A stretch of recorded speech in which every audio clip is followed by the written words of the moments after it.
You are now listening to Sweep the Rack podcast featuring Brooklyn Rob and Big Mike.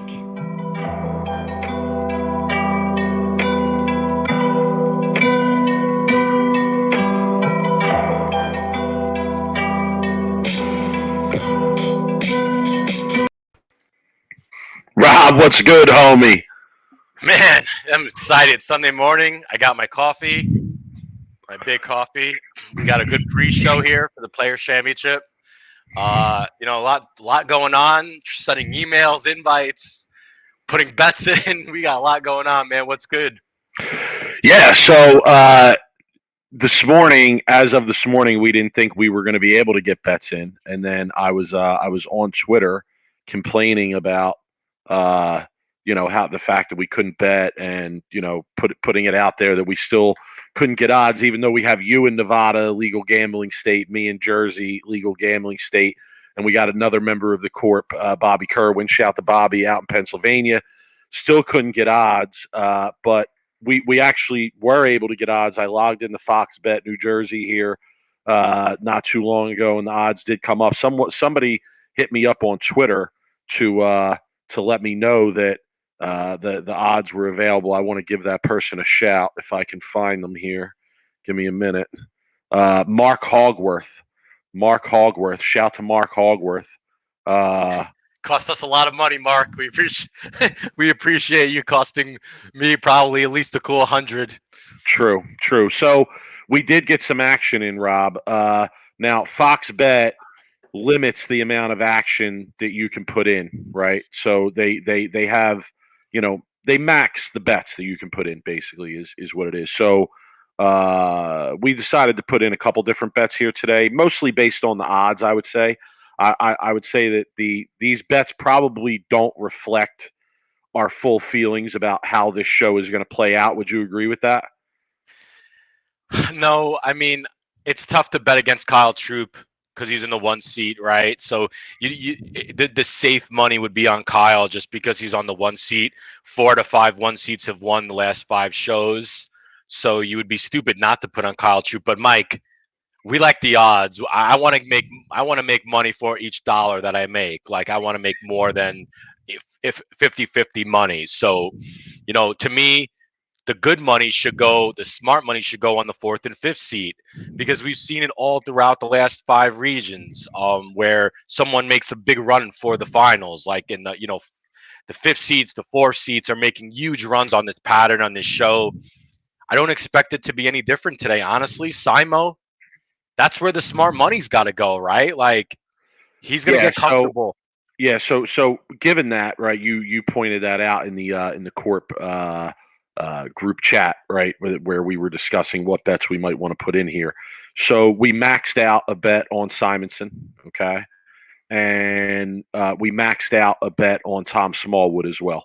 And I got to tell you, Rob, the max on that was not as much as we had even discussed. So the numbers are going to work out a little bit differently than what we had talked about.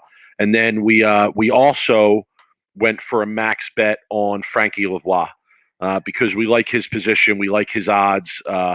Again, I don't think that our bets are indicative of how we feel this show is going to play out today.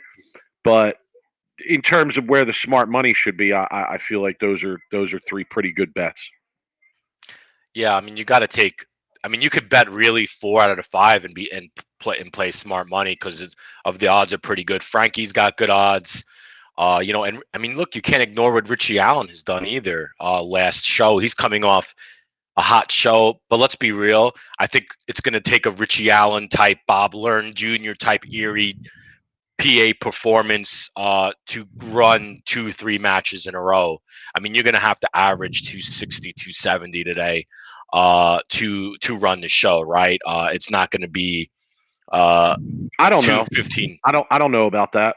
I'll be honest. I don't know about that. I think nerves could come into play here. I think nerves could be a factor. We're bowling for a lot of money. We saw that there were a lot of carry issues yesterday in that 3-man position round that everybody was tuned into and obviously that we were watching.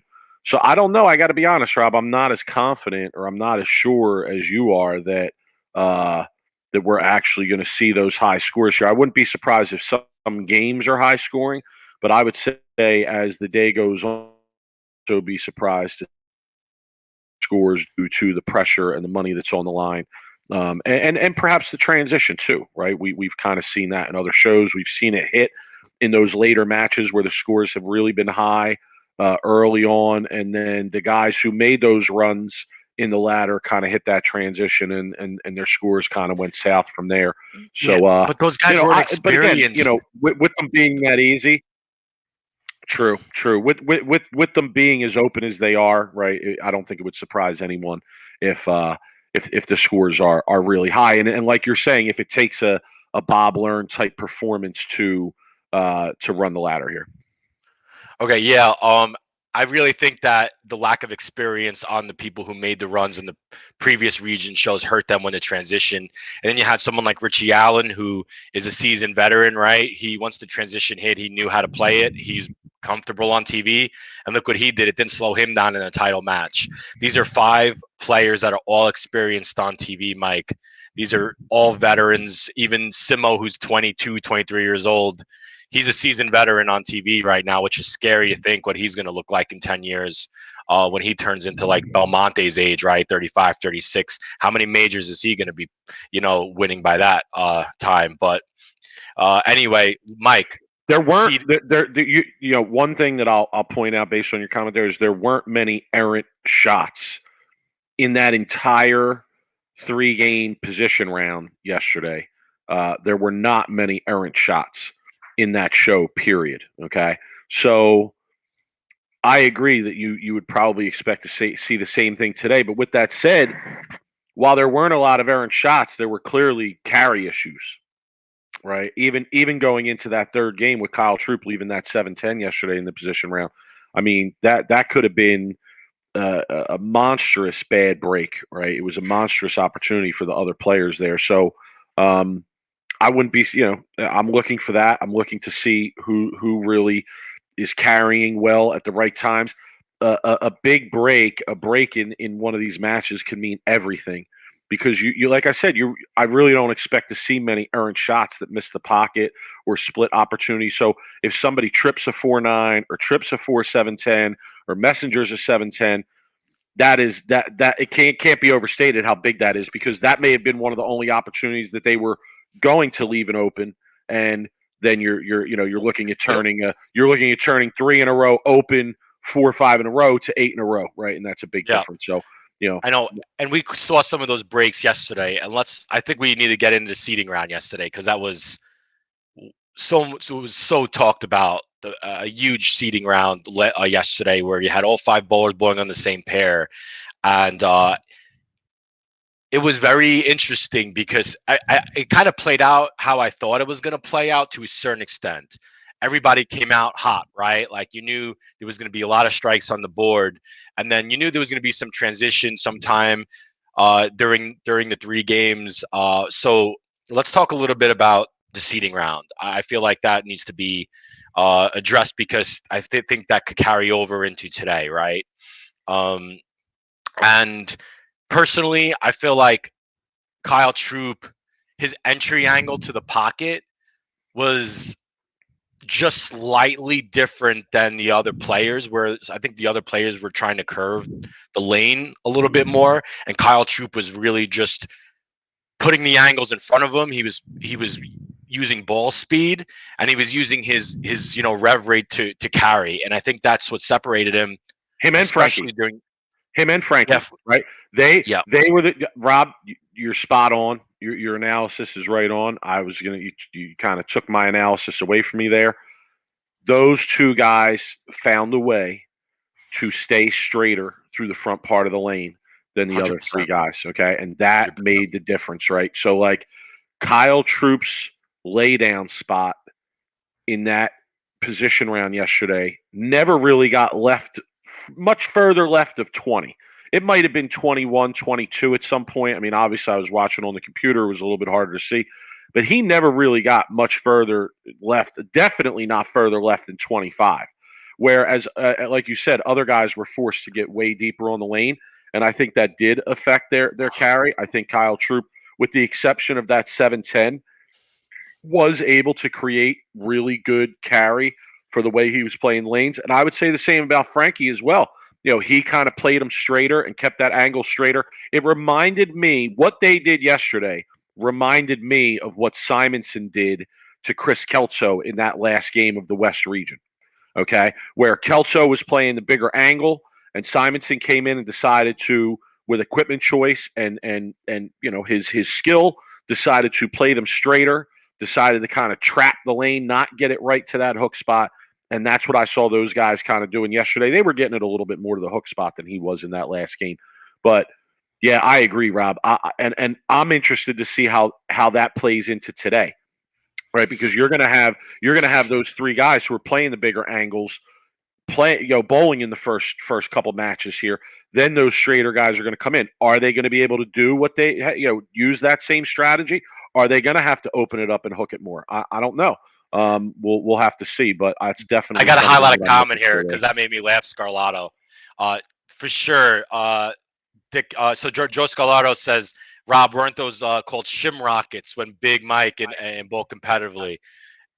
They were. I think he was definitely using the shim more to his advantage than the other players were, honestly. But you know what the tough part about doing what Kyle is being able to do that and still carry, because that's where I think his rev rate and his power on the two-handed play, definitely took an advantage for him, because he's able to play shim rockets and still carry. If that was me playing a shim rocket, I'd probably be flat 10ing like Smallwood was. And Smallwood was trying to do that, but Smallwood didn't have enough power generation at the break point to carry all 10. I really think, and here's another point, Frank, you're 100%. Kyle's incredibly solid. And I pointed out on Wednesday, dude, my man is working hard at his game. And I don't think that's just smoke that the announcers are blowing right now. Dude, Kyle is looking absolutely fantastic.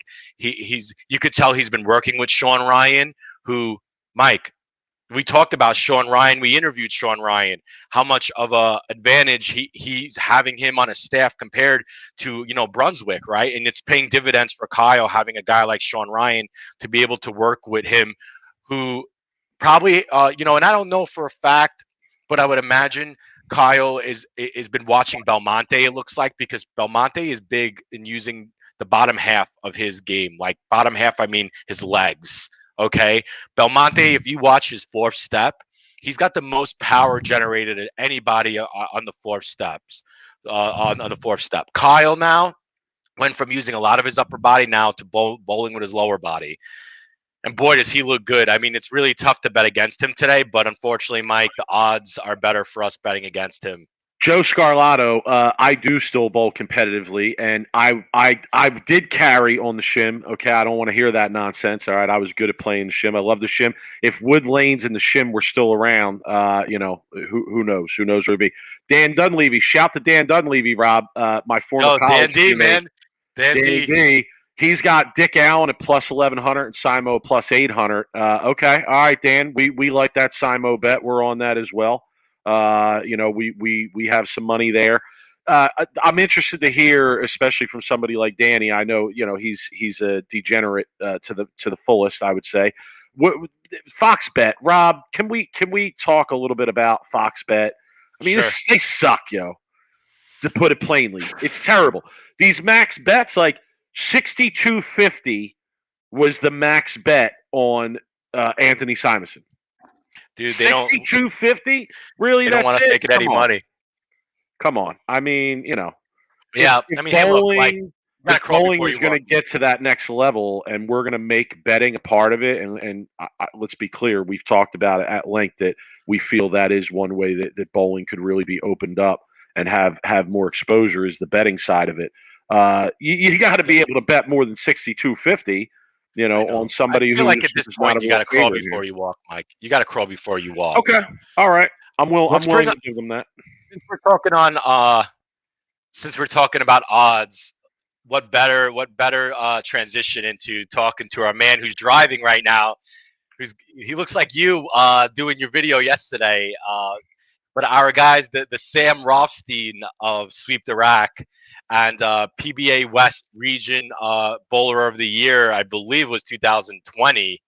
Could have been 19. I don't know if I'm just it's old news already. But our guy PJ Haggerty, look at this guy. You caught him in the middle of something. PJ, what's good, man? What's happening? Good to see you guys, man. I'm glad we can make this happen. I'm headed to play golf with a couple good buddies, and but of course we got to talk about action, man. We got big action, dude. Today. He wanted to do this in his car because he wants to flex the Tesla on us. Okay, you can't even see the Tesla. You can't even see it. No, you can tell. From here. Bullshit. You could tell it's a Tesla from the roof. Don't you see the clear roof? Oh, look at that! I just saw that. Rob, this is some Cliff Kingsbury level shit we have going on here right now. Okay, dude, let me tell you that. Now, let me also comment on the fact for a second, PJ. I'm going to give you shit here because this is the biggest show in recent memory for the PBA. You're a bowler. You're into bowling as much as we are, etc. You know some of these guys competing, and you're going to be out golfing during this show, son. I am, bro. There's an opportunity to play at a pretty sweet course. That's a little bit of a hike from where we're at, and the weather's been a little poor out here the last few weeks in California, so. Dude, it's gonna be like 55 degrees. Dude, I got the DVR going. I'll watch the show later. It's all good. Plus, Billy O ain't on the show. Belmo ain't on the show. So it's all good. I'll catch it later.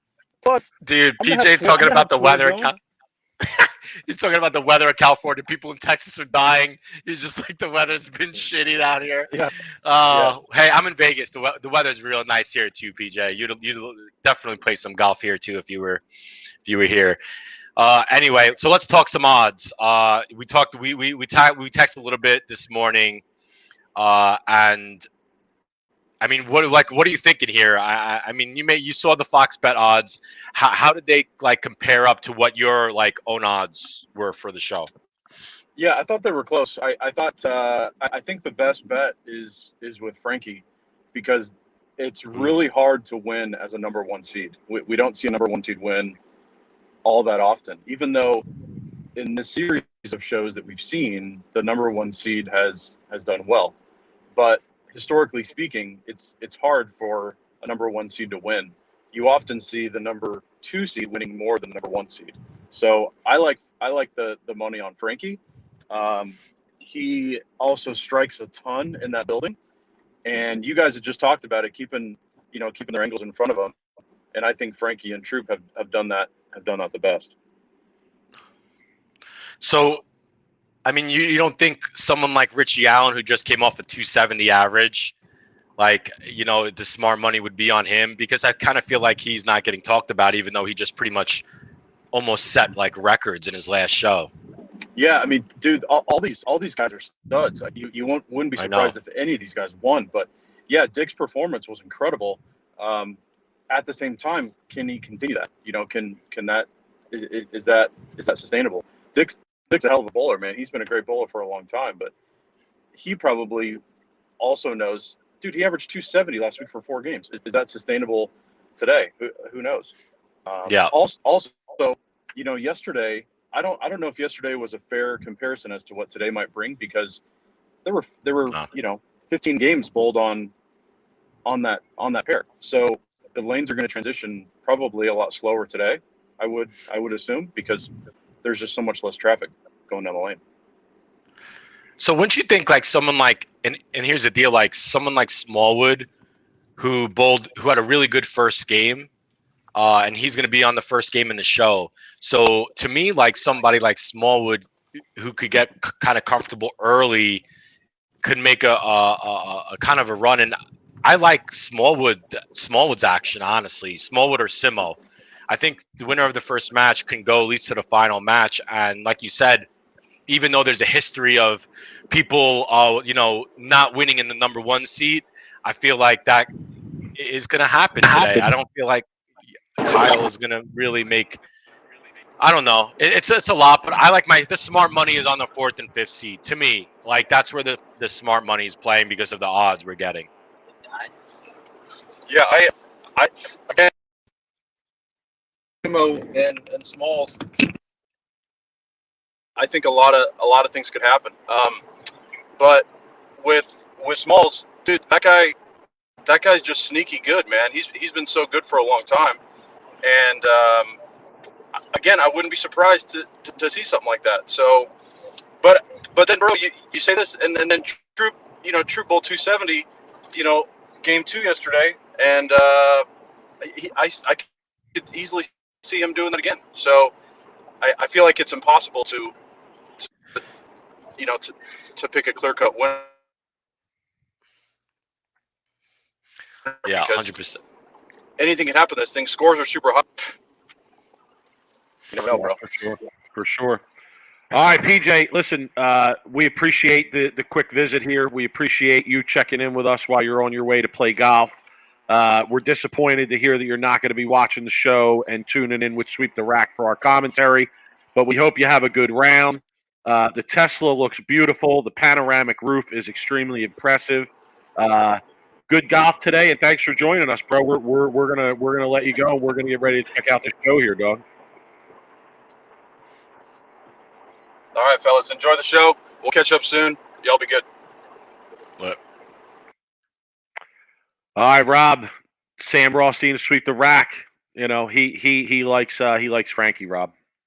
He likes Frankie, and he, like you say, it's tough because they're all 5 of these guys are just absolutely like studs in their players. So to me, it's going to be who's going to be able to carry, who's going to be able to make the transitions and make that work for them. But I think carry is going to be the big one, Mike, and I can't stress that enough because they're like the seeding round, right? If you watched it, I mean, there was a couple of just massive like 7-10s.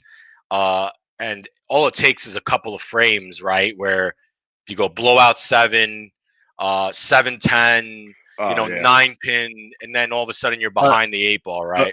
A break like that in this show is much bigger today than it was yesterday.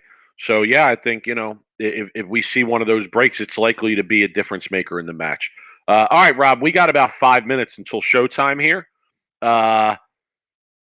Scheduled break or what? We taking a break and then we'll come back with the people, or I'm sure people might want to go get a snack. They might want to go get a drink before the show starts. So we're gonna take a short break here, right, Rob? 5 minutes or so, and then 5 minutes, and then we'll be back right when the show is starting. Come join us. I got the channel pulled up on my TV already. I'm ready to go. Ready to watch this show. And Rob, me and you, we're gonna chill. We're gonna kick it. We're gonna do some commentary on the show, and we got a couple guests lined up to come through as well. Yes, we do. Yes, we do. Yeah, some big names coming on to give us some analysis on what's going on with the show.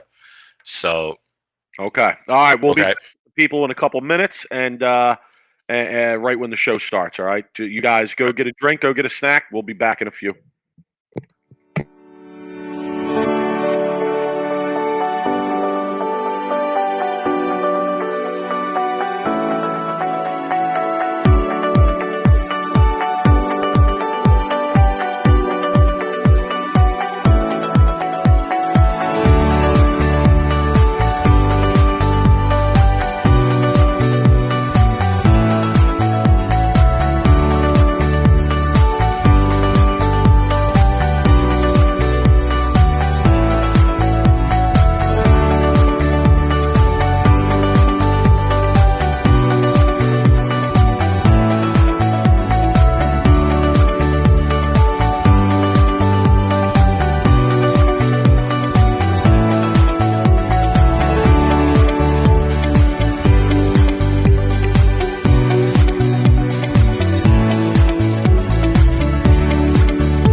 right, Rob, we're back.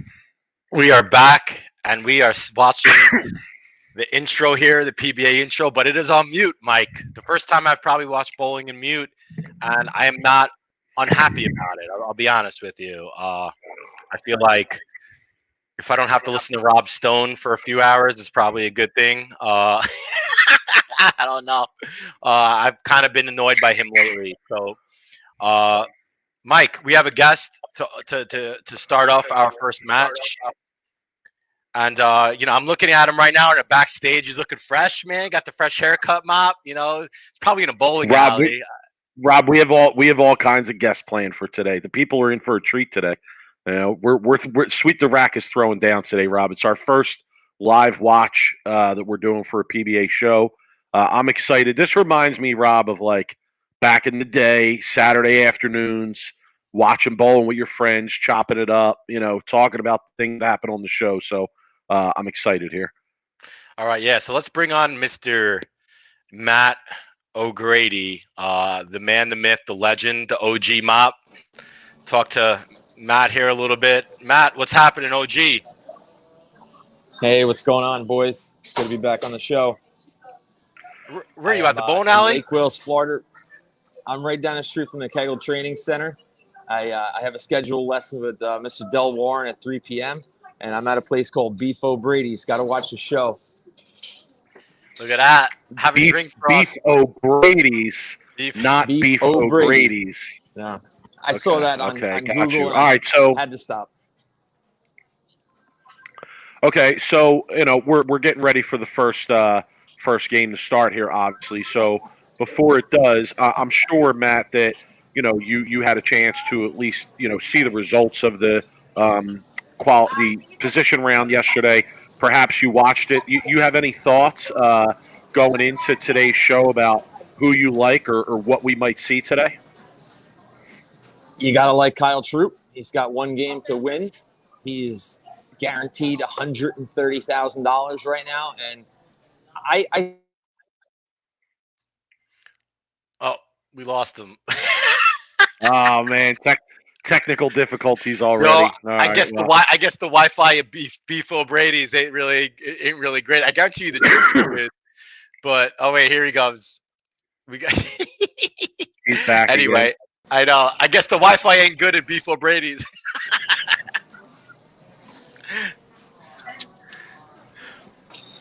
You there? I have no idea what the heck happened. Yeah, No, man. okay. Beef O'Grady's. I'm here. So Bunch of anyway, Irish drunken sons of. dude, that's funny. So back to so you like Kyle Troop to win today? I mean, obviously that's the safe bet. But if you were to pick somebody other than Kyle, because a lot of the good money is going everywhere other than Kyle Troop because of odds, who do you like out of all the kind of the longer shots? Well, I entered one pool. Ronnie Horton ran a pool, and I drew Francois Lavoie, and he got to the second seed yesterday. So I'm hoping to win some cash. That was a $50 entry. So let's go, Frankie.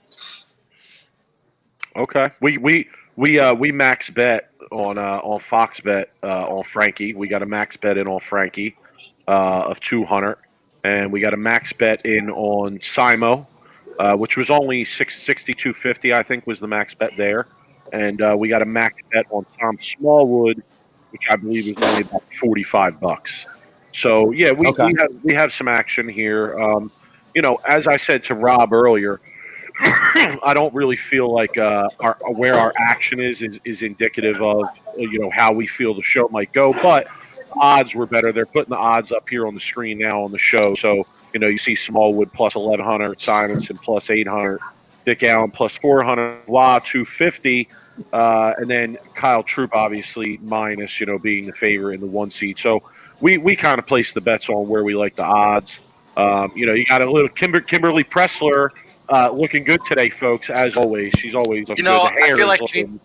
I feel like she needs to show a little bit more skin, Mike, to get the viewers up. Oh, I feel like she should go a little bit more cleavage. Show what you got, man. Let's get that. Let's get those ratings up, man. That's how you're gonna bring the viewership in, man. I'm not talking about her like wearing some kind of slut costume, but I mean like something give you a little some. Well, she's got that cheetah print outfit. You know, that usually works for viewership. You know, and I feel like, well, we're about to start here, and Smallwood's about to get going here. Match And one. Here we go. man, Saginaw, Michigan. It's good to see that come on the screen every once in a while. Brings back a lot of memories. So what are you looking for in the first game here, Matt? Like, are you looking for just like how the lanes are going to play, carry contest? Is there a chance that the lanes can be a little bit tougher today? I mean, likely not. The patterns ratio is too high. The Don Carter pattern, I mean, they just got so much oil in the front of the lane that they're not going to have to move their feet all too much. And even if they funnel it to the right, the ball's still going to shape up and have the potential to carry. It's just a matter of where are the players going to decide to place their feet to start. Are they going to see a trajectory that might be a little too deep where they ring the 10 or 4-pin? Or are they going to stay a little bit straighter where, on the miss, they could still be firm, like Simonson likes to throw it hard when he's amped up. So that's what I'm looking for right now. Is Simonson going to be a little further right, or is he going to be curving it? That's the thing is, like, you never know what Simo is going to be doing. Like, really, you never know. Like, if he feels like backing the ball up, who knows? He might back the ball up. I mean, you just never know what he's going to do. And I think that's why he's exciting to watch. He could be hooking it. He could be going straight. He could be using urethane. I mean, you kind of never know what he's going to be doing. There must be some good barbers down here in Florida because he got a nice skin-tight fade working. All I know is looking good. Florida's got, hey, man, you got some nice haircut places down in South and Fort Lauderdale. They'll line you up. I got a nice blowout back in 2000, one of those Jersey blowouts down in South Florida. A lot of blow in Florida. A lot of blow.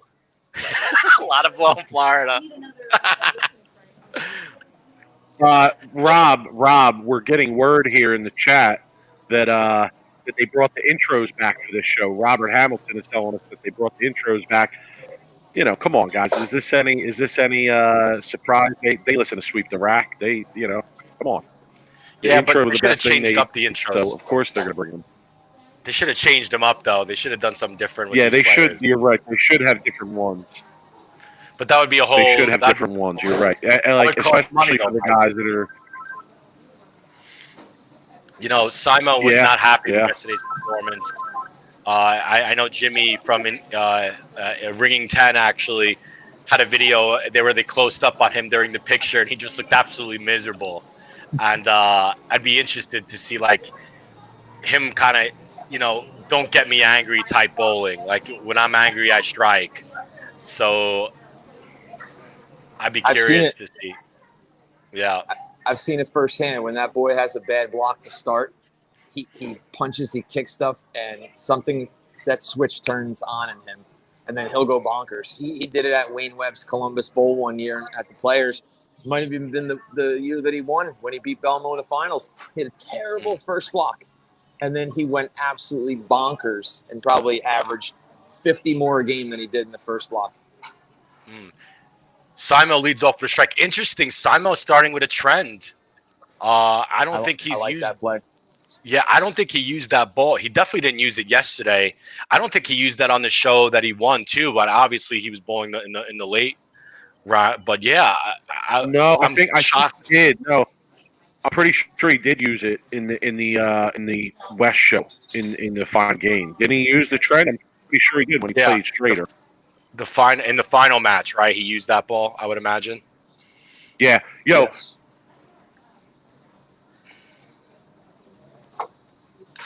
I think that's wise because it's a little cleaner piece. He's going to stay a little straighter through the front. Show yesterday, or what it was, but he was I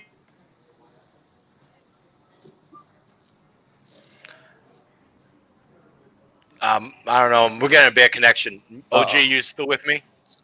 I'm with you. But Big Mike's cutting out in Jersey. Yeah, Big Mike's cutting out. Yeah, must be the New Jersey Wi-Fi. Am I back or no? Yeah, you're back. Okay, all right. Sorry about that. Welcome back, Slick. No, you're fine. Smallwood's reaction, though, I'm not really happy with Smallwood's reaction right now. I kind of feel like he's going to 10 here, honestly. I feel like that ball is just not really – he's kind of almost due for a 10. I don't know. I could be But look at his ball, the way his reaction, I kind of feel like it's just laying off just a little bit too much. Listen, Rob, I agree. I watch Smallwood all the time, and his ball looks like it's going to flat 10, and then that little 6-pin does the job for the majority of his career. It's pretty amazing. There's just some players that you're like, he's probably not going to strike too much now. His look's not that good. Boom, average 240. Yeah, and he just tripped the 4. The ball checked up early on him, and then when he got it right, or he got it in, it flattened out. Smallwood's got front 3, but I'm not really a fan of the way his reaction looks right now. I think Simonson's got the advantage early with the reaction, to be honest with you. Shocker that they both have front 3. I mean, well, Simonson, unless I'm on delay, Simonson hasn't gotten up yet. Yeah, no, he's throwing his 3rd here, but I'm saying the scoring pace right out of the gate, is furious. Now, Matt, were you surprised that they didn't use a different pattern for this show? I was surprised that we bowled on 4 different patterns in each regional competition, and then they didn't use any of those patterns from the regional competition. They just used Don Carter out of the blue. That kind of surprised me. Mike, I feel like maybe this is a kind of a Coley decision to make the scores high on TV? I mean, I don't know if that's kind of – but, yeah, I like to hear from the chat, you guys that are watching right now. Were you guys surprised that they didn't use a different pattern that was a little bit more challenging for this show? Because I feel like I was really shocked that they would use the same pattern they used on all the TV shows. Simo is playing him completely differently than he was yesterday. Okay. And he missed in on that shot too. Yeah, he is playing them extremely tight through the front part of the lane, whereas yesterday there was tons of angle through the front part of the lane. So I find that interesting off the bat. He's playing him way more here than like he did when he won in that final game against Chris Kelso. Yeah, I would have liked to have seen a different pattern here, Rob. I would like to see them much harder, But we'll see here if the 250,000 on the line, gets the nerves a little tight. 4 for 4 for both players here, guys. The scoring pace is furious already. Mike, keep in mind too, I'm surprised they didn't make him a little bit harder because they are offering $1 million for 300 in the final match. Yeah, I was just going to ask. Do you think that's actually in play today? Yes. The $1 million, 100%. Absolutely. Yeah, dude. The way they're playing right now for $1 million, I think they are definitely in play. I kind of. You're bad right now. You're breaking up. It must be the Wi-Fi in Vegas too. Yeah, we're all having issues. It's cool. We'll just do the best we can. Actually, I'll see. It's OG. It's OG having issues. It's Beef O'Grady's. Beef O'Grady's having issues again. I'm gonna bring on another guest who's in the lobby while OG comes back, and if we we'll have 4 on. I'm cool with that. Okay. But my man Tommy Jones is stopping in for a little bit to say hello, see what's going on. We're forcing him to watch bowling today, which I'm sure he's thrilled about. Another great bowler who's not watching bowling. Tommy, man, how's it going? Good. How are you guys? Yo, we appreciate you coming on just to talk with us a little bit what's going on right now. We're also going to bring back Matt O'Grady. So we're going to have a 4-way here, chat. Matt, we brought in Tommy Jones here to give us some analysis. Oh, and Matt's gone, so he's having some difficulty. You trying to fly today? Because it's pretty windy. We just got down to Florida. It's pretty windy down here. Okay. Yeah, Matt's actually on his way to Kegel to go get a lesson from Del Warren in a bit. So he's at a bar down the street from Kegel watching the show. So okay. Could we see a 300 here or what? Like, this is wild. So Tommy, how's things going, man? You're out traveling for the Tournament Champions, correct? Yeah, we have practice tomorrow and get the Tournament Champions going. So finished up the drive today, and now we're just here trying to watch a little bit of this bowling, see what's going on. Obviously, bowled in this bowling center a couple times and see that the pins fall pretty good here, but I think they got the little softy out there too. These guys are making them look pretty good. Yeah, we were just talking to Matt actually and asking if he was surprised that the PBA didn't decide to conduct at least the finals of this event on a different pattern that might have been a little bit more demanding. What are your thoughts there? Well, obviously, I would always prefer them to be a little bit harder, especially for a major. But this is the way it was. I mean, they were pretty hard to get there. Most of the regions, I guess. It all depended on where you bowled to get there, and then they made them pretty easy on the show. So I think they kind of had to go with it once they got there. That way these guys kind of knew what they were going into and things like that. So we'll see. It's going to be interesting because obviously ball choice is going to be more important than angles for most people, because they're going to all be able to get to the pocket and just trying to figure out a way to get the ball to go through the pins. Whoever can do that, they can obviously run the ladder because they can stay ahead of the moves. But I don't know. We'll see what happens. Dude, don't forget about TJ. Robert Hamilton in the chat won the Bolero Elite Series in Jupiter. Dude, the guys on TV would have hated to see Tommy bowl in that place on the show. They're pretty good on the show. That down there, the left lane does hook a little bit more if they're using the same one they used for the other shows that we bowled down there, because we bowled the speed bowling thing there too. So I guess that's something to look forward to. But judging by the step ladders to get to for these 5 guys to get there, most of them that finished on the right lane all seem to like the right lane more, which would make sense because there'd be a little bit more hold over there. So, sorry, Tommy, let me ask you, the adjustment when their scores are this high on TV compared to, let's just say you're bowling a Masters pattern or a US Open pattern.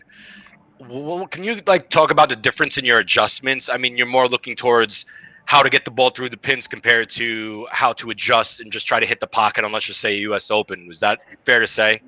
Yeah, absolutely. You're just, you're watching the ball go off the pins or off the lane more, or go through the pins more than you are watching it, go down the lane. Because for the most part, these guys really aren't going to miss the pocket very often today. I would be willing to bet that in the 4 games they're going to bowl, the pocket's probably only going to get missed once, maybe twice.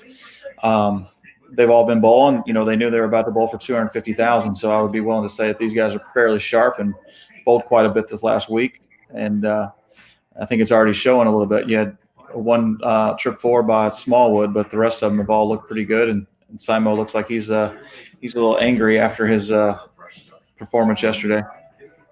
Yeah, we talked about that earlier on our pre-show about how he has a tendency to be able to flip that switch too when he gets pissed off and go from he goes into that Michael Jordan type mode, where he finds the motivation to get it done.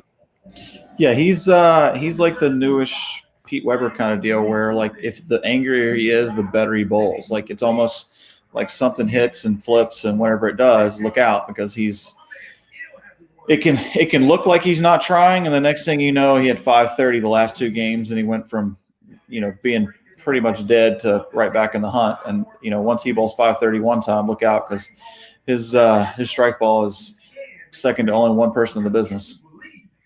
So my question here, Tommy, is these guys are bowling for $250,000. We haven't seen that in quite a long time on the PBA tour. 130 for second, 90 for third. If you were out there and you were bowling on this show, would you be nervous bowling for $250,000, or at what point do those nerves come into play with the money? No, I don't know. I've never bowled and been nervous about the money in my life. I think maybe the Bolero thing was the closest because it didn't have any prestige. But these guys are bowling for a major. That's what we grew up watching. That's what we grew up chasing. And some of these guys are trying to figure out a way to Simo's trying to win another major, Small's trying to win another major, Kyle's trying to win his first major, Dick's trying to win his first major. I don't know if the money is going to creep in. Maybe in the title match, you're bowling for 110,000. I don't know. There's not many matches in the bowl for 110,000 in the sport of bowling, unfortunately. Yeah, for sure. Hopefully this becomes a more regular thing where we get to see you guys bowling for this kind of money on a regular basis. I think that's the goal for everybody that has a love for the sport, and certainly for the guys that are out there participating. You shot 300 on TV in a big spot. We were just talking with Matt O'Grady earlier. Is the 300 for $1 million in play here, Tommy, with the way the lanes are? Absolutely. I think it's in play. I think a lot of it's going to depend on what they did in practice, how they kind of broke them down, what's to the left. You got Smallwood kind of going around him a little bit. I think Smallwood probably wouldn't be in play to bowl 300. He's got too many variables where one's probably going to get behind it. He's probably going to leave a 10 pin, or one's going to go a little bit early and he's going to 4 pin. but you get Kyle and Frankie and Simo that are kind of giving her the heater a little bit in there, and they got that kind of jam thing. It's definitely in play for those guys. All right, let's see here. Both players through 6 frames still perfect. Smallwood gets up in the 7th and again labels it. Tommy, you said he tripped that 4 earlier. Am I right that something like that, like a trip 4, is a huge swing in a scoring environment like this? Because you how many bad shots are they going to make? You said there might only be a few missed pocket shots on the whole show. So like tripping a 4, that might be one of the times he was going to miss, and now. Yeah, 100%. That's the one that's like, that's that 21 pin difference where he can get away with it and. Oh my God! Make the little move. My God! Oh yeah, my God! It's a brutal 10. Speaking of that, right? Trip 4 for Tom Smallwood. Simonson makes that shot and goes ring 10. That's the story of my bowling career right there. Can I tell you? 10, and if you look at the numbers on the side, I mean, it was. And he missed it. Oh Dude, my missed goodness! It. Yeah. So my God! Oh my God! He's in so much trouble right now. Yeah. Tommy, what is going on with so many people missing single pins on these shows? It's just so many strikes being thrown these days that sometimes you just. Is that nerves, Tommy? Is that nerves? That's mental, right? It's probably just he's probably pissed off from the first shot. That he left the ring 10 because he might have been thinking he was already going to shoot the number, and so now. Now he gets up and he 2-10s. That's a meltdown. That's a meltdown right there. Oh my goodness! Oh my goodness! 3-1. That this is a spare right here, though. Anybody? Oh, 3-1. I'll take you for that. This is why we need live betting. This is why we need live betting on bowling. Yeah, that's a disaster. Smallwood now just. Smallwood's in a driver's seat right now for sure. Come on. This game's over. This game is over. No question. This game's done. Next, Smallwood is getting up here. And he's throwing 2 great shots. I feel like Simonson just got fast on that 210. He just seemed like he just really put the speed up on that. But Smallwood's good for Freddie for the chatter, man. Always good for the money, dude. Always good for when he needs it. Yeah, he is in the top 3 underrated bowlers on tour at this point right now. Oh my goodness. Sure. He's one of my top players for throw a shot under pressure. Like I've seen it back when he was in amateurs up to professional. How good he is when he needs it. Demeanor never changes, and if you see guys that can keep their demeanor that way, under those situations, that's a big deal, and that's what they do. Yeah. So Tommy, how prepared are you for this Tournament of Champions? Have you been practicing? How's things going with your game right now? Things are pretty good. I mean, we've been bowling a bunch. Obviously, I'm sure you guys saw the prize fund for the TSC. The match play should be interesting next week, even for the guys that are, down there in 15th, 17th, 18th. They're still going to be trying to move up, where it's not like how the events have been in the previous when we bowled the match play in the round of 24. You get buried down there and not really care as much, for lack of better words, because there's not that much difference in the money, but. Now, you move up from 17th to 8th, you picked up 10,000, that's an old, in the back of the day, that was a summer swing, so that was a title. So now we'll see what happens. And I think match play is going to be pretty interesting next week. Yeah. The prize fund is interesting with the breakdown, and nice opportunity for a lot of the players for sure. Like I said, it's nice to get to see you guys bowl for some serious money. Rob, your favorite aspect of the show is going on right now. Chase for 300. Chase for 300. Oh my God, I can't stand that. I'm not a big fan of it either. How many shows are you going to bowl on where they're this walled? And if he bowls 300, they're going to bowl 5 and. Basically, in this building on this thing, you're going to have 4 300s. Now, is that good? Now, I'm asking you, Tommy. Is that do you feel that's good for ratings or viewership from outside of the competitive bowling field, where people who just maybe are league bowlers or occasional bowlers like to see all these strikes? I think it is for them because they want to see it. think I'm a little bit ahead of you guys on the on the telecast. Oh my goodness! But my goodness! All right. See it, and I think it makes it if the person is like in a sports bar right now or in a Wild Wings and they're watching bowl, and they're probably a little more in tune. Hey, look, this guy's got a chance to bowl 300. Where the actual person is the bowler, bowling fan, like the real big bowling fan, they're probably like, take it with a grain of salt and understand. But I mean, you're still bowling on TV. You still got one shot. I mean, I bowled league till I was probably 22 years old, and it wasn't a freebie to bowl 300 every week. So this is an advantage now for Smallwood, right? He's got a few shots that really don't mean anything, where he could kind of make some moves, try a few things for next match. Because it looks like there's some transition happening just from Simonson's last few shots, and then Smallwood leaving a 4-pin. So it looks like the transition's happening early. Mm-hmm. Yeah, that looks like I mean, 503 with Simonson whiffing a spare and basically tapping out. I think this match will be the lowest scoring match of the show, and. That's what I think. I mean, I just don't. I think they're both going to be a little ahead of it. I know Richie bowled, Dick, whatever you want to call him, he bowled unbelievable on the show that he bowled.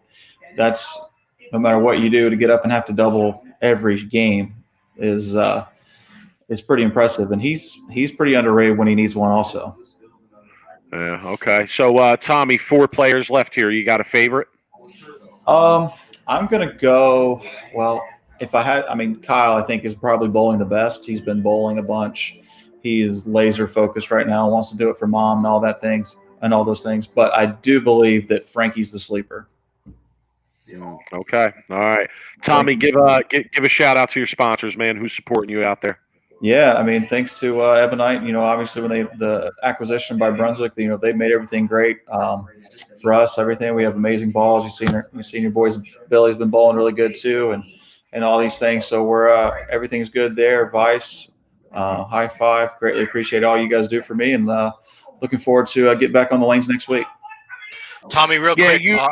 You've won like almost $200,000 and shot a 300 on TV since that company switched. So I'd say things have been pretty good. Yeah, things are good there. Everything's going in the right direction. So we're obsessed with that ball. People that don't have one, go get one. That one's she's different. Which one? Which ball is that? It's one of their new releases, right? Yeah, the Hammer Tour Obsession. That's that one's different. So it's completely different with the numbers. It's low differential. It's like 0.35, but the intermediate's like 13-14. That's just a uncommon thing in the bowling industry, but it's very, very different. We can shine it up and use it a bunch. So I think it's a ball that we're going to be using quite a bit. Is that like a Web Tour type ball, like a Web Tour edition? But with a asymmetric core, so it's kind of she's really good. I'll have to look into that. I love that Web Tour. That was my favorite. I still have 2 of them. I still use it, so I'll have to look into that. You might be friends with a guy that I know gets some. So I mean, I heard Billy has a bunch. I don't know, just rumors. He don't give us nothing. I got my own hookups, Tommy. I'm better off reaching out to you. Actually, I'm better off asking you. I think. Tommy, listen. Thank you for coming on, man. Thanks for joining us. It was awesome to get to watch a game here with you. We almost saw 300 on a major here. That's awesome. We enjoyed your insights. Good bowling this week. Safe travels. Good luck at the TOC. We'll be watching. And, hey, man, if you win, back on Sweep the Rack, we'll have you back. Absolutely. You guys keep doing what you're doing. It's fun to watch. Tommy, appreciate your time. Man. Seriously. Thanks, man. All right, boss. Later. All right, bye. All right, Rob. We're full of surprises today, Rob. We're full of surprises today, Rob. We got to watch a game on TV with Tommy Jones. I know. Listen, this is what we do. Rob, can we get a 2-minute break here? You want to take a 2-minute break here? All right, 2-minute break. We'll be back for the people.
right, Rob, we're back. We are back. We are still. I think it went to and then back to commercial. So we'll just keep it moving for the people, as you would say, using your line. Yeah, absolutely. Who do you like here in this match, Rob? I like Smallwood to keep the train rolling. He's got a game on the pair already. I feel like he's already kind of had a couple shots to move on a little bit of the transition. So we'll see. But yeah, I like Smallwood on this match. Yeah, I don't know. Dick Allen, I feel like is gonna come out, mentally aggressive here. I think you're gonna see fire from him. I think is what I'm looking to see here. What I think we're gonna see in this match. Yeah, people are commenting on Coley being on. I saw what was she saying, guys? I got it on mute, so I'm not listening. But let us know if there was anything of note there. Probably not, but dude, Robert Hamilton, man, he's got some great comments. Both looking good, rocking the same colors. Look, Coley and Kimberly. Hey, if I was if they came up on my Tinder, I'd swipe right. Oh, jeez. Just saying. I mean, hey, look, like I don't agree with a lot what Coley does, but she's a cute girl. I mean, what do you? What's everybody snacking on out there? Rob, I know it's early out where you're at, so you just have the coffee. I got some stuffed mushrooms here. I got some. I appreciate it, Sean Coos. This is Coos. I hope I said your last name right, Sean. This is better than listening to Stone keep doing these shows. Yo, so you don't like the chasing? The chase is on. The helicopters. You don't like any of that? Yeah, neither do I. I feel like. And let's talk a little bit real quick. Yesterday during the show, the seating round, they were making a ton of mistakes in the booth. And I'm not going to blame it on Randy, but I feel like Randy didn't have access to the scores and someone was feeding him the scores. And if anybody watched it was Jackie Bowling. Yeah, that was the problem. Well, anyway, I don't know whose mistake it was, but all I'm saying is they were making so many math mistakes and I was yelling at the screen because they just had it all wrong. They didn't know. And I feel like that's just going to be a learning curve for, I was excited to have Randy at least in that booth though, because that's a rarity. I'm watching right now and I don't want to be negative. I know a lot of people, especially like Josh Blanchard, tag me as being negative, and that's okay. I mean, I'm honest. I call a spade a spade. But I'm watching the commercials here as I'm sitting here eating and bullshitting. And there's a NASCAR commercial on during bowling. Well, like, can we get bowling commercials from Fox on NASCAR? On NASCAR or something else? I mean, right. Can we do that? How about during wrestling? Like, there's so much viewership like that comes in during wrestling on Fox. Like NASCAR is a big viewership. That's the market audience you want, right? Rob, I said that. I said that to a PBA player earlier this week who I had a private conversation with, and I said, like, Bill won that belt, and like, there's all kinds of WWE events going on. With this event happening this weekend, and with the preparation for it, they knew when it was going to be occurring, et cetera. Like, why not have him on a WWE show or put him through the car wash of the WWE? I guess you could say, like they do at ESPN, where somebody goes on all the shows. And try and get some exposure, try and get some cross exposure. I'd like to see that. I think that would be a really good sign on the side of Fox in terms of promoting the sport in general. All right, so it looks like we're getting ready to start the second match here, Rob. I know people are all over the place with the timing, in terms of a few seconds earlier or a few seconds later. So we'll do the best we can here. Rob, I would say let's reserve our reaction to what's happening until a second or two after it happens so that, we're not spoiling it for anybody. But all right, here we go. So Dickie Allen is using the same ball that he used on his show last week. Yeah, and somebody pointed this out in the chat. Tom Smallwood is using a Sigma Tour. That ball is like old 10 school years motor. Old. Yeah. Yeah, but look, if you know Smallwood as well as I know. Right off the bat. Look, if you know Smallwood, Mike, if you know Smallwood always, since I was, 18, 19 years old and I knew him in Saginaw, was always using a ball that was usually 5 to 7 years, like behind its time. I mean, the kid made so much money with a combat zone that amaze you to see when everybody was using all the new stuff and he's throwing his plugged up combat zone. So Rob, throw that comment up from Cobra Kyle. Throw that up. Cobra Kyle, dude, I freaking love it. Cobra Kyle, that is awesome. That's like Cobra Kai, question. but he used his. All right, so Cobra Kyle, I'm at a Bolero Center right now. Why is the PBA not on TV here? 6 screens and it's not on. Why? That's a great question, Mike. I mean, why doesn't Bolero have this on every TV, every one of their bowling centers? I had an idea today.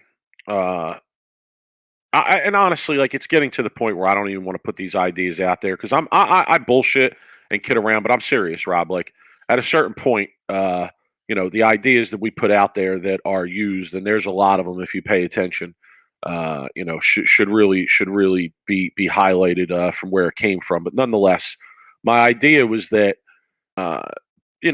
if Bolero, right, they own the PBA Tour, they have all these beautiful bowling centers that they remodeled with food and drink, etc. Like, why aren't they using those spaces to have something like PBA watch parties? Like, they have the screens down the lane in a lot of these centers, right? Like at Carolier, there's a screen on every lane. Like, why couldn't they host like PBA watch party? You take 20 lanes, it's on all those 20 lanes. You have food, you have drink, it's all included in a package. You come, you bowl. Maybe you just sit around and watch the show. You do whatever you want, but you got food, you got drink, you got bowling. I mean, to me, to somebody like me, that seems like a no-brainer. If you own the product, particularly, maybe even get a PBA player or something to show up and make an appearance. So, oh my God! All right, so Rob, scoring pace already. Well, Tommy said it that this was going to be the lowest scoring match because of the he said no. Wait a second. He said, I think he said that the last match was going to be the lowest scoring match. No, he said this match. No, he said this match. Right. We can go back to the tape, but hey, let me point out something real quick since we're kind of in a second here delay. Richie Allen is probably the only of 2 bowlers I know on tour that puts his thumb in first. I think who the other one is, Tommy Jones, right? Yeah. Now look how he puts his thumb in first and then his fingers. I never can get how somebody can do that. But they're both now in a transition game, and now it's going to get a little bit interesting to see how. I mean, the way the ball is going into the pins now for both players, it looks like it's going to be a 220 to 2-team match. I do not like the way that ball is going through the pins right now for him. I mean, that does not look like it did on the show that he won, and it does not look like it did last night. Mike, in the follow-up to your point, if the PBA was on in a consistent time and a consistent day every week, like Sunday at 10 a.m. or Sunday at noon, you could have a PBA watch league, right, at a Bolero Centers where everybody watches, the PBA league or PBA bowling while they bowl, and then maybe the last week, and then whoever maybe wins the league, you could run them a tournament, and you could have maybe them televise the finals or something. I mean, you could really do something to relate it to the PBA, or the winning teams of the leagues go out and like fully paid trip out to watch. But Mike, this is going to turn into a grind match, a carry contest right now.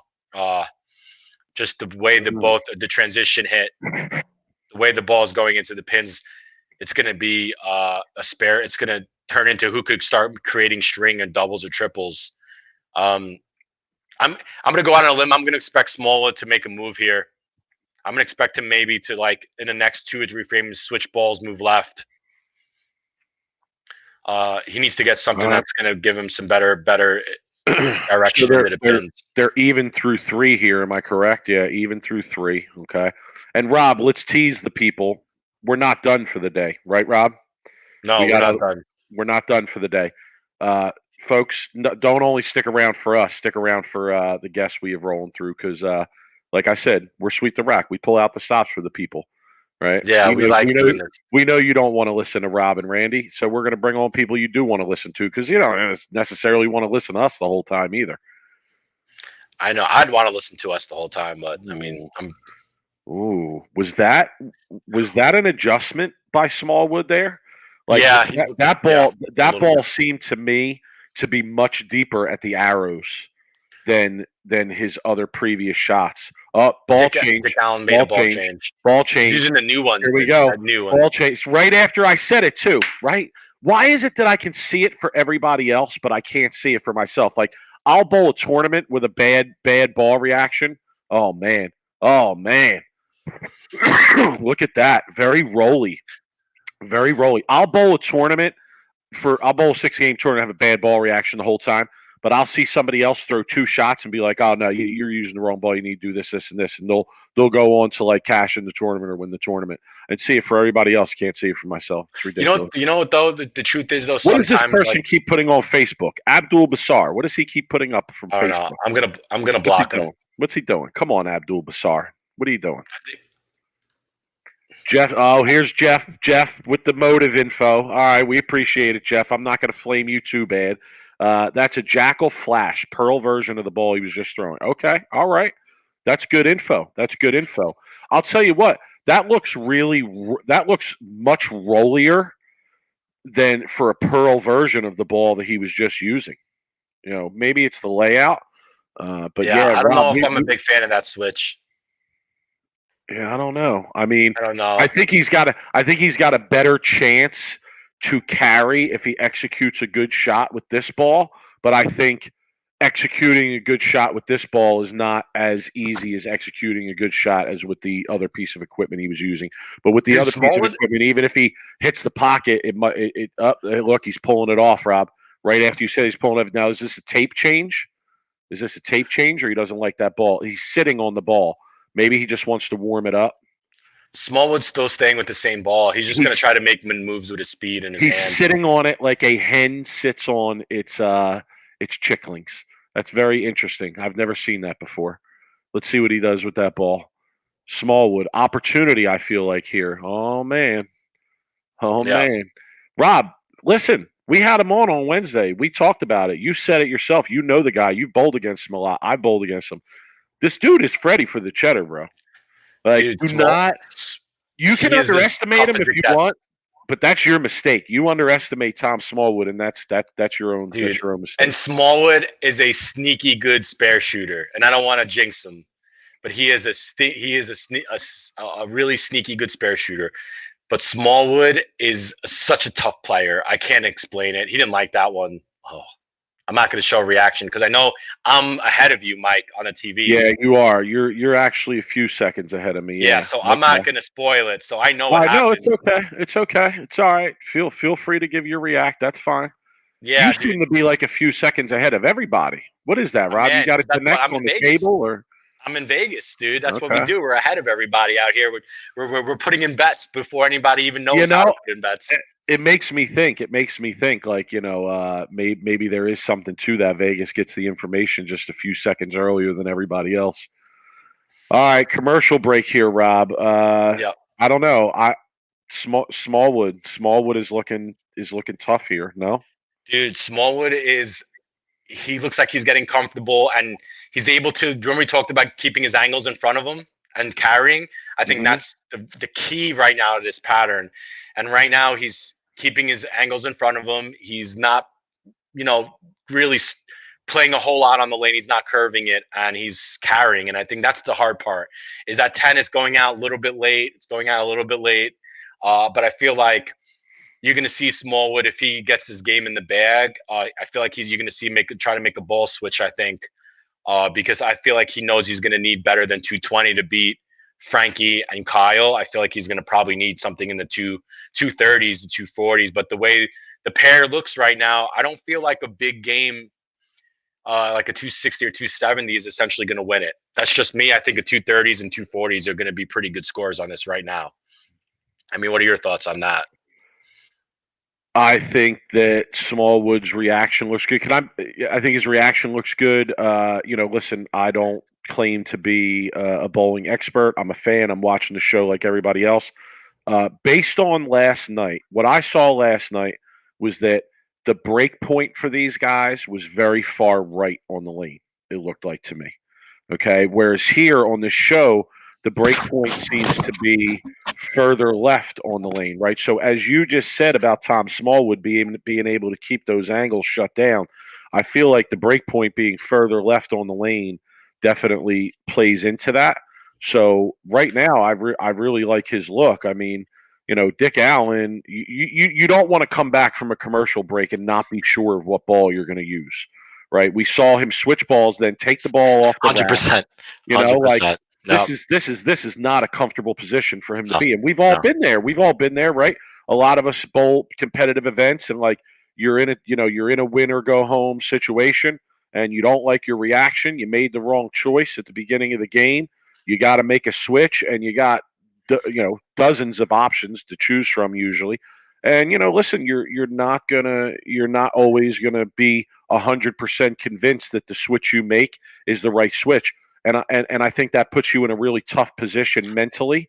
It makes it tough to get up there and really throw a great shot and execute flawlessly and without any kind of pressure. And yeah, listen, on top of all that, Rob, this is a match that's worth like 30 grand, 30, 40 grand. Like, Rob, Tommy Jones just said when he was on that some summer events paid 10K. 10K, right? So the difference in this match is like four summer tour titles. Okay. That's big. All right. Mike, so and Kyle made a great point. This is also the first show, I think, out of all 5 shows that there's no lefties. So the TV show pair is on the right side is going to be a little bit different, right? Because now there's an extra game on a righty compared to if there were 1 or 2 lefties. So I kind of feel like that's also a pretty interesting point. So to me, the shot coming out of the break for Richie Allen is almost going to be the match. If that reaction doesn't look good and his ball doesn't look good through the pins here, I feel like he's not going to be able to come back. All right, here we go. We're back. Yeah, it's a big shot, Rob. He's staying with that Jocko flash that he just 4-pinned, and he almost 10'd on the first time. So he's got to throw it good, and he's got to throw it confident, and we'll see. He shaved the mustache too, by the way.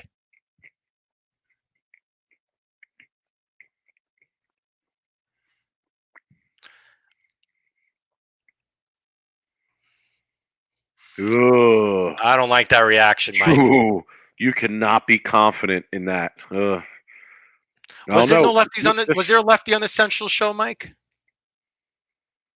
Stanley Osmansky in our group just said there was no lefties on the Central, and I'm just kind of wondering. Maybe he's right. I don't know. There were so many shows; it's hard for me to remember. I know the Central region. That was the region Smallwood one. Smallwood one, right? I'll take his word. I'll take his word. Yeah, Stanley, we'll appreciate the fact correction.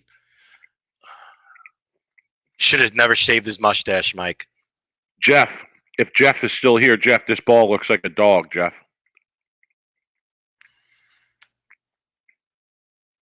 Oh, man. Oh, my goodness.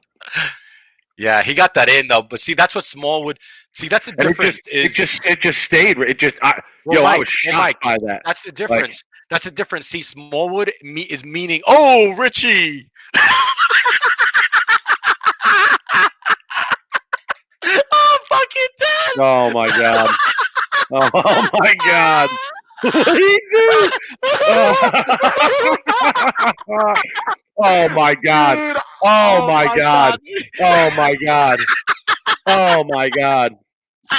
Oh, my God. This is the worst thing. Oh, my God. Yo, if this were like a Tuesday night league, everybody would be. Look at Smallwood. Look at Smallwood's face. Dude, look at Smallwood's face. That's for Smallwood. That's a huge shot coming right now, and that's got to be like. Oh my God! This is a big time. If this was a Tuesday night league, dude, people would be eyeing Richie Allen like crazy. Oh my God! Dude, this is a big shot for Smallwood right now, and now he's got to wait. An extra how many seconds to throw this next shot? That's a huge momentum changer, right, Mike? You're 100% right. This could be a momentum change. Now, I'm not saying that. Look, like Dickie Allen did not do that. Bottlegate 2. Right? Bottlegate 2. Is that what we're talking about here? That's a bad fuck up. But I mean, dude, that's hilarious. I say, take that, you bottle bitch. Yeah, we're gonna ask our next guest is coming on right now. We're gonna ask him. I'm really hoping he's watching Perfect timing right now and to see what his thoughts are about spilling Red Bull all over the approach. Now Smallwood. Now they had to go to a commercial break for it. Oh my Richie's God. got it on his pants. It's all over his pants. Are you kidding me, Mike? Oh my God, this is wild. If Smallwood gets up now, this is like, oh man, dude. If Smallwood gets up and Greek churches now, is this? I've never seen this before. Has anybody ever seen somebody spill something on a show before? This is wild. How did he do it? First time, sweep the rack, live commentary. First time we have a historic occurrence on the PBA show where somebody spills something while they're bowling in the middle of a match. This is amazing. Jeff, we didn't get odds on spilling a drink live on TV, but you know what? Be it a degenerate gamblers we are, we probably would have bet on it too. You know, I would have sent a text over to Richie and been like, "Hey, Dick, like, listen, do a little, the old." From here on out, somebody spilling something in the settee area will be referred to as pulling a Dick Allen. Dude, Stumpo, idiots. Appreciate Stumpo. Thanks. Dude, the sweep the rack curse is for sure 100% on. Yeah, and I feel like we're definitely Mike is behind. I think I'm pretty live here, so I'm like trying to, but I could not stop my reaction to that. Like I'm sorry, but I've never seen that. I didn't know what you were reacting to for a minute. I'm like, oh, what's gonna happen here, dude? What happened? And I'm sorry, but there's no way I could have not reacted. At first, the way you reacted, I thought that like maybe the mic caught him saying something crazy, And I didn't know what happened. Oh my goodness. This is wild. This is wild. So let's talk momentum here, right? Like Smallwood, how do you come back from that? This is probably the biggest shot in the match right now. Like you're on a triple, Dick just doubled. And you have your opponent on the ropes, right? Like Dickie Allen, his reaction does not look good right now. It really doesn't. Smallwood has to come back, compose himself, and throw the best shot of his career right now, honestly. Like after something like that happens. Hot take, Rob. Are you ready? I'm ready. Smallwood should get a practice shot on the off TV pair. Wow. Okay. Like if I'm Smallwood, while this commercial break is going on, I am making the argument that I should get at least one, maybe two warm-up shots on the off TV pair, just to make sure I'm warm, just to make sure I'm good, and then come back in and finish my game here when we're back from the TV break. Because listen, man, I mean, that's bullshit. To have to take that unplanned break, because somebody spilled something. Like, I don't know. I would have went. I would have told them I'm going. Like, film it or not film it. I don't care. Like, I'm not waiting. Like, just as long as my footing is good and I didn't step in it. Like Matt Malzahn says they should both get a shot. But Matt, can't you check your footing without throwing a shot? That would be my argument there. I would say no, he could check his footing without throwing a shot. This was an unplanned break. Oh, I was hoping they would show a replay of him spilling the drink. Oh, look, he's. They did. They showed a replay of it. I love it. Oh man, dude. And you know what the sad part is like that will make ESPN. Oh, I know, right? So the guy will be holding up. Yeah. Someone could win $1 million. I know they're going to show. That'll make the top 10. That'll make the not top 10 because ESPN. That's how they do bowling. That's how they do bowling. Oh my 100%. God, this is wild. All right, let's don't give me a react here because I need to see this live in real time. If you're ahead of me, I am ahead of you. I know.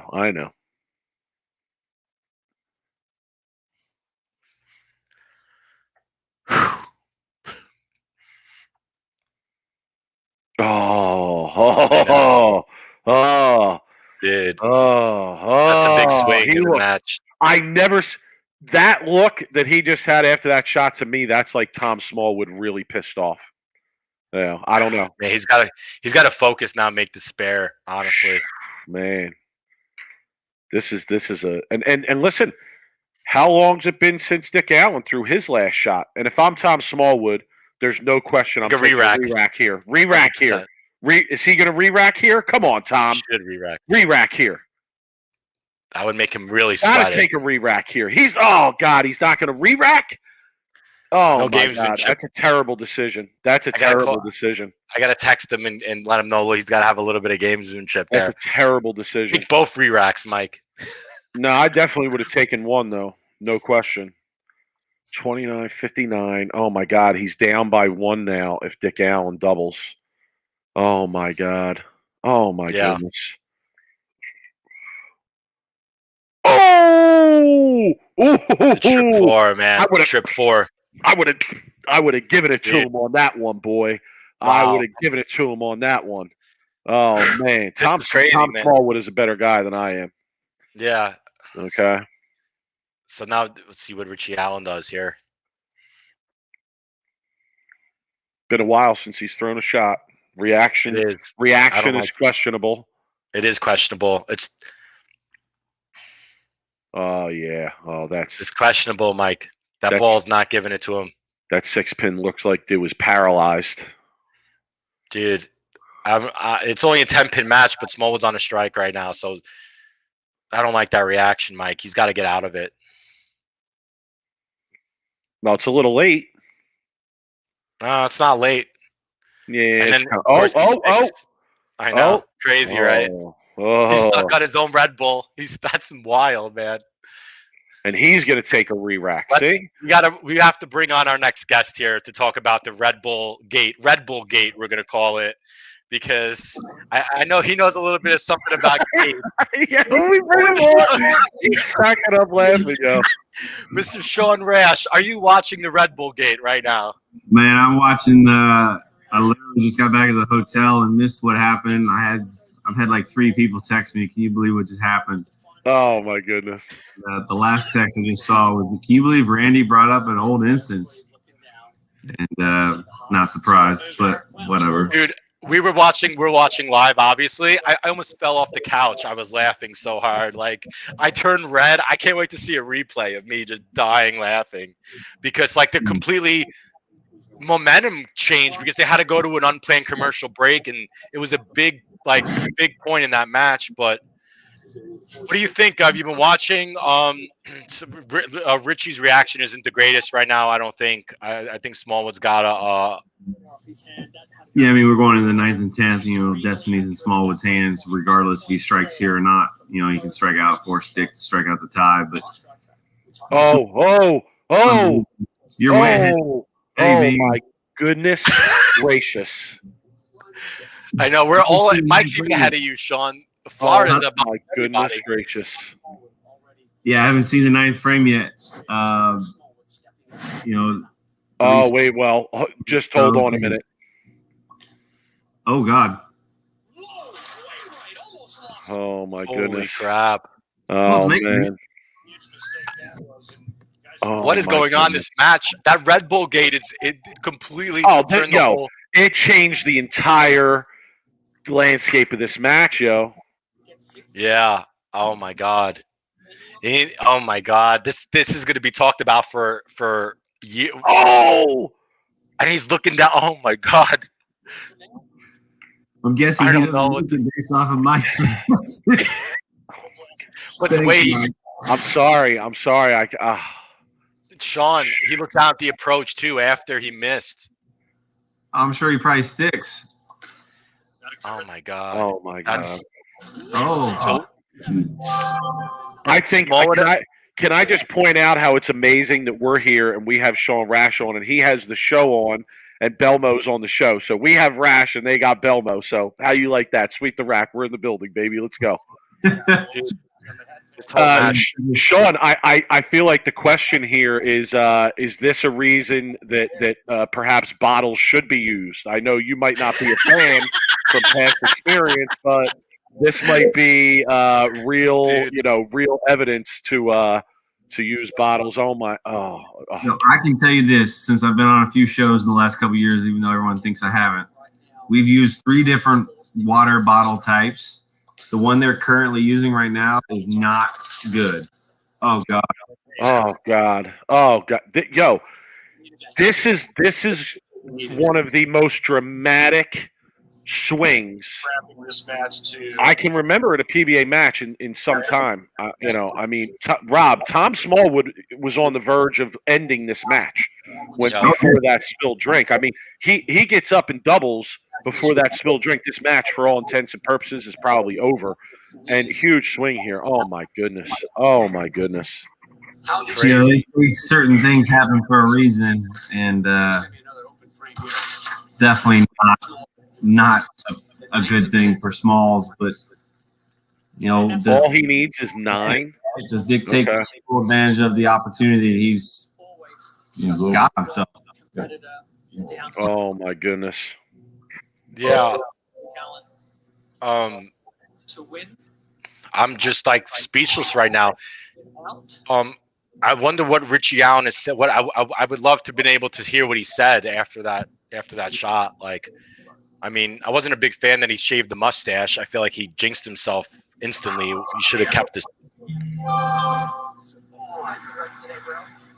Wow. I can't believe. Yeah. I feel terrible. I feel terrible for Tom Smallwood, honestly. Yeah, that's crazy. So, man, Rob, so Sean, something else.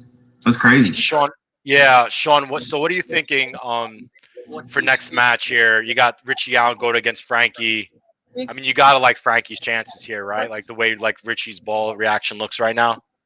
Yeah, I mean, Frankie's won 2 majors, both the U.S. Open, coming out of the 2 seed. He knows how to get it done, and Dick knows how to get it done as well. Winning on television, he might not have, but it'll be an interesting transition of how the scores are. The scores are way lower than any other show we've seen. Bowling balls, they're playing straighter. Before they've been bending it a little bit. Who gets off to the hot start? Okay, Sean. Let me ask you. We're going to take a quick break here in the commercial. Can you stick around and come back with us when we come back? You got a few minutes? All right, cool. Rob, let's take a break. I gotta regroup. I got to regroup after that. I don't even know what to say. I'm speechless. I don't even know what to say. I need to regroup. Stay a couple minutes. We'll come right back with Sean. Folks, get a snack, grab a drink, sweep the rack. We'll be right back.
All right, everybody.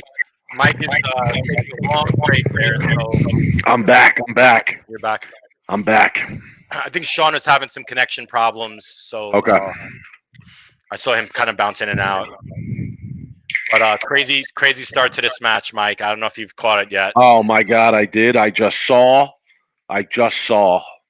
Well, listen, you know, we both said that his ball reaction at the end of that last game or throughout that last game was not very good. And obviously he made another ball switch, went back to the same ball here to start this game.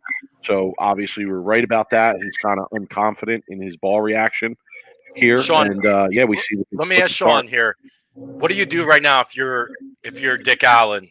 Your reaction with both balls seems to be kind of not good. You have bowling against Frankie here, who's probably going to throw strikes. I mean, what do you like? What's going on through your mind? What do you do? You just gotta move left. You gotta trust your instincts on what the lane did basically yesterday during the 3-game seeding round. You know that what he got right now is not going to be enough to beat Kyle. I mean, granted, you got to get through Frankie first. So Frankie's going to keep it nice and straight and keep it in play as well. I don't think these two guys' balls going to strike enough for have a big enough score in the semi-match. Yeah, it's a tough position to be in when you're bowling for this amount of money, your first major, and your reaction isn't exactly what it was last week, you know? So I'd imagine he's got to hope Frankie here doesn't come out swinging, right? Well, yeah, I mean, when I bowled Frankie for the U.S. Open title, they're showing a replay right now. 5 at me, which nobody bowled over 200 that day. And, just changed the complexity of the match. I went into that match thinking 180 was enough, and everyone's been thinking you have to bowl 240 or 50 on these shows to survive, right? That's just not the case, especially after what's going on with the last match. So see what he's got in his hand. Yeah, this looks like it's turning into a grind here. This isn't going to be the next 2 matches aren't going to be 250, 260 matches. I mean, that's what it seems like right now, which is kind of wild. Maybe it's 5 righties on 1 pair. Just the way they practiced on him could have affected him. There's just so much, right, that could have happened compared to like last week. And you can just see there, that's a completely different game plan than Frankie's had in all of his shows. Just his first shot, he's throwing a Rubicon U2. He's been throwing that trend a lot lately. And it looked like he tried to hook the lane more than he has in the past. So very interesting to see the first shot out of the gate. In full disclosure here, we have money, Rob. we have money on Frankie Lavoie here. So if I get a little out of hand, I don't want any of the other PBA players to take it personally. It's not that I'm rooting against anybody. I just wouldn't mind winning money here. Well, don't you have money on Dick too? No, we didn't take action on Dick. He was 1,100 odds. What was the max bet? On him, I don't know. On Simonson, the max bet was 65. 62.50. Yeah, 62.50. On Smallwood, the max bet was like $45. And on Frankie Lavoie, the max bet was 200. And we took the max on all of those. 200. And what was his odds? I think Frankie plus 200, plus 250. No, Frankie was plus 325. I think plus 325. Okay, I'll look it up. What is that? Give me a second. Hold on. I'll look it up. Give me a second. Wow, Dickie moved to his original ball that he used last week, and he looks like he went left and slowed it down a little bit, I think. Well, his first shot was left slow, and he got 6. So. They say the left lane is the harder of the 2. That's pretty evident, even when I bowled on it last summer. So the Lavoie bet was plus 250. 200 would pay 700, so 500 profit there is what we'd be looking at. But obviously that's the only action we have left here.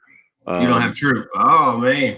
Nah, honestly, Sean, and we said this on our pre-show. I'll say it for the 3rd time. Like, our bets really weren't indicative of what we thought would happen on the show.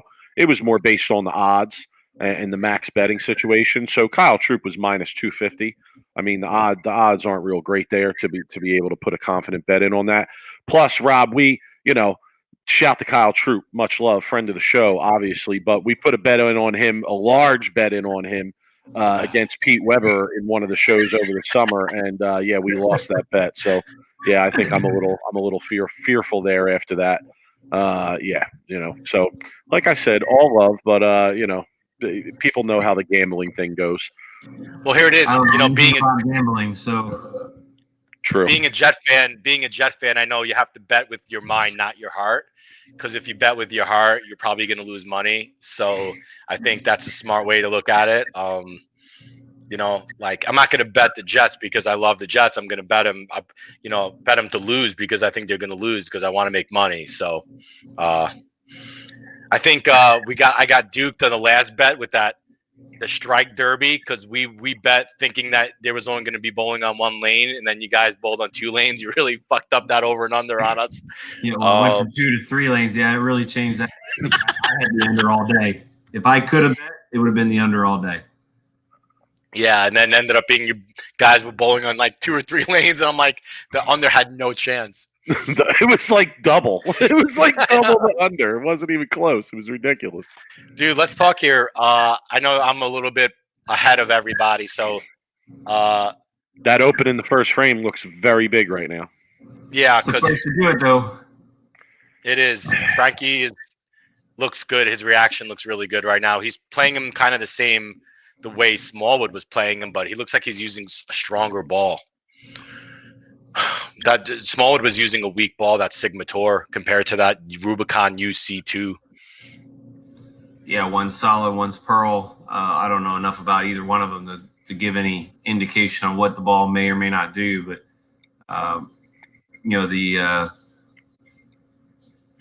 No, Robert Hamilton, no. So Sean, I don't know if you know this, but we had Frankie on Wednesday on the show. And I was quoted on calling him the most boring bowler in previous history. I called him Throwbot. I called him. He compared him to Dave what was Dave Arnold? Dave Arnold or Steve Darrows. Yeah. So we had him on, and we were just buzzing. We were having fun with him. He was such a good sport about it, and he knows he doesn't throw motion. But he told me that if he wins, he's gonna give me a little something. Like I just want some reaction, like anything. Just help me out here. Like give me something to work with, So you'll see it today out of him. I mean, $250,000 goes a long way for him. It's his 3rd major, 5th title. Basically puts him in the Hall of Fame, regardless if he wins again. You'll get a little bit of a reaction. I sent a message out to all 5 guys yesterday, just wishing them luck. And regardless of who won, I hope one of them shoot 300 in the final match. I don't care who it was, because it just changes the dynamic of the sport. And I said I could care less. Anybody on Twitter bowling for that $1 million, it would be good for our sport. It could be somebody I like, somebody I don't like. I don't care. Shooting 300 title match to win a major, $1 million is big for our sport. So I hope one of these 2 guys, whoever this is, Alan and Frankie, gives Kyle all they got and puts up 12 strikes in that final match. And right now, I don't care who it is. I'll be cheering for either one of them through the whole game. I mean, you would imagine that with the way this pattern has played and the way the scores have been in general, that a game like that might be in play here. Absolutely. I mean, even last summer when we bowled the clash stuff and the strike derbies and everything. I mean, I had 289 against Clara. Jacob Buttroff shot 300 in the tour finals. Kyle bowled really good through the tour finals. There were some big scores on this pair on different patterns. Unfortunate break there for Frankie, but that was disgusting. That was disgusting. This center seems to have a penchant for that particular leave, that stung 7-pin. Saw quite a few of them last night. Saw one here now on the show. Terrible break, terrible timing there. I kind of feel like if Frankie got up in the 5th and 6th, he's putting max pressure on Dick Allen if he can strike there. Stun 7-pin. Now Dick Allen, not as much pressure on him. What do you guys think here? Yeah, the 7-pin normally comes on the left lane too, not the right lane. So very interesting to see the over the top 7 on the right. You've seen the 7-10s mostly on the right lane. Over the top 7s on the left lane. The characteristics of the topography and everything different, of course. So, people have asked me what the TSC was going to be like coming up. Scores are going to be high. The TSC pattern traditionally has not been hard. It's taken a lot to make the TV shows over the last decade that I've made 3 or 4 of them. And the guys that have made it, it's 225, 230. Oh, shit. The boys are the texting going on. No, it's good. It's good. The group with Smalls, I can only imagine how many Bud Lights are in Smalls' hand right now. Oh, I can't imagine that bar. He's gonna take down that bar 100%. Yeah, probably not that one specifically, but that truck's probably got a few things happening. Was that? Let me real quick go back to the water spill. Was that Red Bull that he spilled, or was that water? Because Lucas on Twitter was saying it was water, and I could imagine somebody drinking Red Bull during the tournament. Like, to me, that I'm just sitting here thinking, like, was he drinking Red Bull during the tournament? Like, are your nerves like? Are you trying to wake yourself up? Like, it had to be water, right? Like. I don't know. I was just reading that on Twitter. I'm laughing. I'm like, you sure, Lucas, that was water? Because it looked like Red Bull to me. Hey, your brother's firing off comments about yesterday. So I bowled down there in Verdes. Yeah, I heard they're tough down there, but you made the 7-10, so at least you got a story out of it, I guess. Well, shit, I made the 4-6-10 first. Okay. I hit the pocket a lot. Yeah, that was fun. Got my face beat in. Yeah, well, that's good preparation for the TOC, though, at least to get some games on a tough shot, no? Yeah, I mean, like I said, going back to the high scoring, so it was nice to hit the pocket, and hopefully hitting the pocket next week, they start to strike and not leave 9 after 9 after 9. So it was good to see some guys I hadn't seen in a long time. I mean, I got to see both of your brothers. I haven't seen both of them in I don't know how long.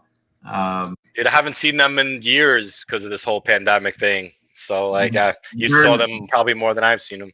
Yeah, well, they're probably happy about that too, though. So, oh, they're definitely happy about it. But, they love that Verdes. Which, by the way, I text you. I'm 1-for-1 bowl in that tournament. I walked in there 10 years ago. I had 1 ball and shoes, and I won that tournament. Yeah, of course you did. You're the only one bowling it. No, it was a big entry, man. I'm never bowl it ever again. I'm 100% on. What was going on in Florida yesterday, Sean, that you bowled? What was it? Yeah, just a little 5-game sweeper at this place called Verdes down in West Palm, Fort Lauderdale area. Had 30+ entries yesterday. Normally they have a lot more apparently, but it is what it is.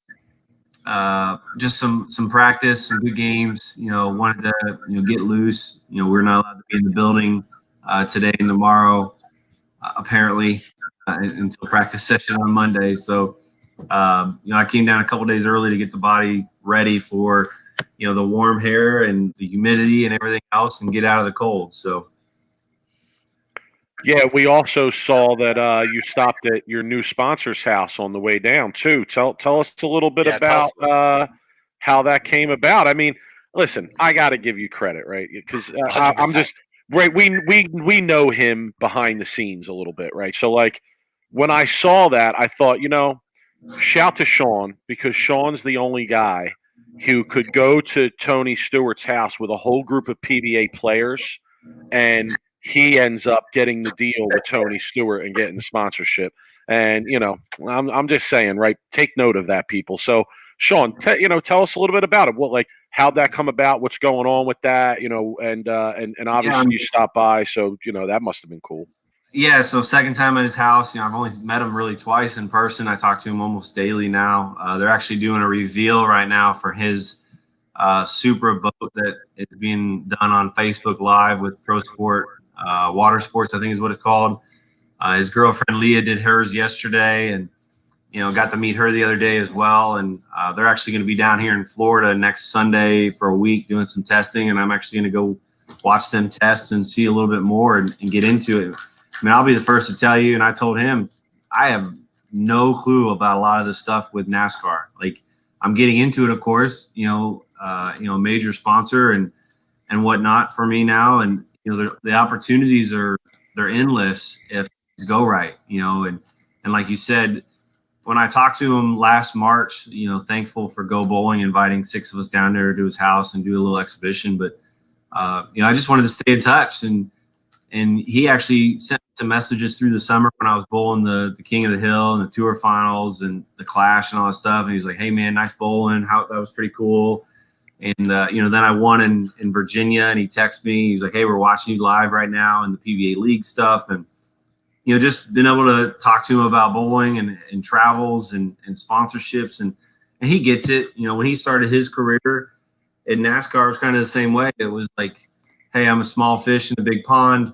How do I get sponsors? And you go out there and you prove yourself. And, I'm still one of the bigger fish, I guess, in our sport. But, we got to reach outside the box for us right now. Our sport definitely struggles with outside sponsors. And, I'm really hopeful that I can meet some of Tony's people and meet some of the people outside of Tony's people, right? I asked him the other day what would be the Ford SUV I should buy or, get you to help me out with for my next vehicle, because I'm going to need one in a couple years. I can only have so many bowling balls in the car I got now. And, I fired off at Leah, too, because she's sponsored by, his competitor, Dodge, and whatnot. So, like I said, the opportunities are endless, but our friendship has gotten great. He travels quite a bit. I look forward to seeing him in Florida next week. And, they actually race in Gainesville the same weekend as the World Championship show and some other things that are going on. So maybe he'll, if I make one of those shows or whatnot, maybe he'll come down and watch some bowling live with us. I was going to say, I want to see you make a show, and I want to see Tony Stewart front row seat in the crowd when there can be spectators back at a PBA event. All right, the show here, guys. Am I wrong that Dick Allen seems to have found it here? Yeah, and taking advantage of opportunities, right? Unfortunate what happened with Smalls, but if you're going to have an open frame, you want to have it the first frame. Simonson's missed 10 pin. Definitely, basically, he thought he had lost after he missed that 10 pin the first game. And now Dick's in control, right? No matter what happens, Dick's in control. Crazy to think, too, if Dick wins this match, Dick is going to be bowling Kyle, and both of them are going to be bowling for their first major. Absolutely. Would be even, there's going to be even more pressure, but I'm not counting Frankie out right now. No, I'm not either. I mean, his only misses here have really been bad breaks. Let's see. Over the top 7, yeah. Oh, yeah. And he's got to finish on the tough lane. So I would say advantage Dick Allen right now. Oh, yeah, 100%. That. I mean, what do you do if you're Frankie right now? Like Frankie's going to need help here, right? I mean, there's no question. Like it doesn't have to be an open. It doesn't have to be an open here. But if Dick Allen gets up and doubles in these next 2 shots, Frankie is in some serious trouble. So, Sean, correct me if I'm wrong. Go ahead. Tony Stewart, his nickname is Smoke. Correct. Mike, that should be your favorite NASCAR driver. Without a doubt, his name is. For what reason? Yeah, for other reasons. You guys are funny. Yeah, you're funny. There's a lot of similarities between NASCAR and bowling. 100%. Individual side of it, the team aspect. He's got 4 or 5 Fords, on his, Stewart Haas racing in Daytona, that big wreck. He lost 3 guys. For instance, on the television show, Motive has 2 guys, Storm has 3.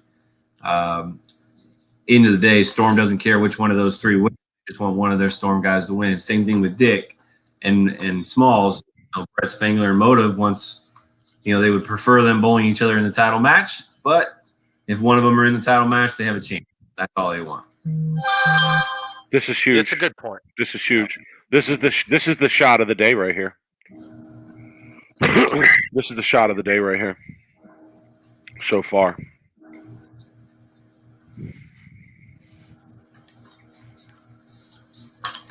This guy said Rob Stone catchphrases are pretty bad, but Rob Stone had a pretty good one earlier today. Avocado. There's just too many there's too many catchphrases. I mean, I'm all about one or two, but it seems like everything out of his mouth now is a catchphrase or an infomercial. I'm just waiting for him to say something like, "Oh wait, and there's more." You know, yeah, this is a tough match to watch for on Frankie's end here. Yo, he knew it. He knew it. He knew it, man. He knew it. He took the re-rack. He took the re-rack. You see the reaction after the shot there. He knew that was It's not over though. Frankie's got a strike. I mean, this is must strike. Well, he needs all four of them. He needs all four. Needs all four. Got to make them show up. But I mean, 9 out here is going to be 96, 15, 24. So yeah, I mean, Frankie has a little bit of room here. Would Dick Allen need the first one? That's what I'm trying to figure out here. Obviously, 9 spare would be good.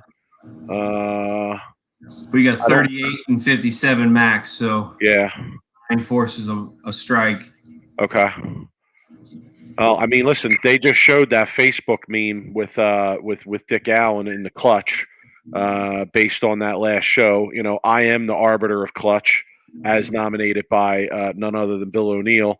I already spoke on Dick Allen's clutchness in the previous show.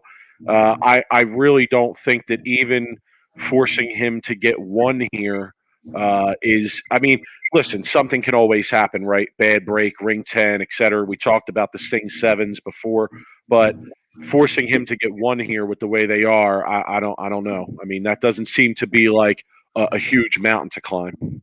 Well, look, they all even out. What Dick did last weekend was super impressive. I mean, he basically struck every time or doubled. And the odds of that happening all the time it's not 100%. It's not going to happen, right? There's been too many times that I've been in that situation, or Belmo or Barnes or Parker, all the greats of the game. Most of the time, but there's going to be that instance that they just don't. And I like Dick's chances no matter what Frankie does here going into 10th. You know, he seems comfortable. He's struck just about every shot on that right lane since the ball changed and moving in. I think he's missed once, right? He missed in the 4th. But, all right, let's set the scene here. Let's set the scene here. Just needs to mark. Dick Allen just needs to mark. That's it, right? I mean, not 9 out. 9 out is going to be not enough. 9 out, right, is going to be 2. Yeah, it's just going to be a few pins short. So he's just going to need to mark. I mean, unless he opens, he's going to be bowling for the $250,000 here. Wow, Frankie frustrated. I understand why he's frustrated. I mean, he bowled a great game here.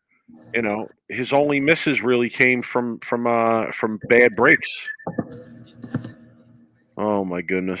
All right, here we go. Yeah, he did miss 227, pretty solid game. You know, the flat 10 there in the 11th was probably his worst shot. The over the top 7 is definitely going to be one that he's not going to be happy about. That's it. All right. I don't think that even that didn't even look like a good shot by Dick. I feel like he missed a little bit on that, but he's been striking every time he needs it, man. It's going to Rob, another clutch shot by Dick Allen on the way to this $150,000. First time major for next match. So it's going to be Dick Allen against Kyle Troop for their first major and $250,000 here. Sean, we'll get you out of here in a minute as this game wraps up. But $250,000, man, it's a lot of money. Like, would you feel some nerves bowling for that kind of money? Yeah, I mean, I've been fortunate enough to bowl for $100,000 a couple different times. You're definitely going to be nervous. It's life-changing money for both Kyle Troop and Dick Allen. You know, Dick Allen's wife with 3 kids.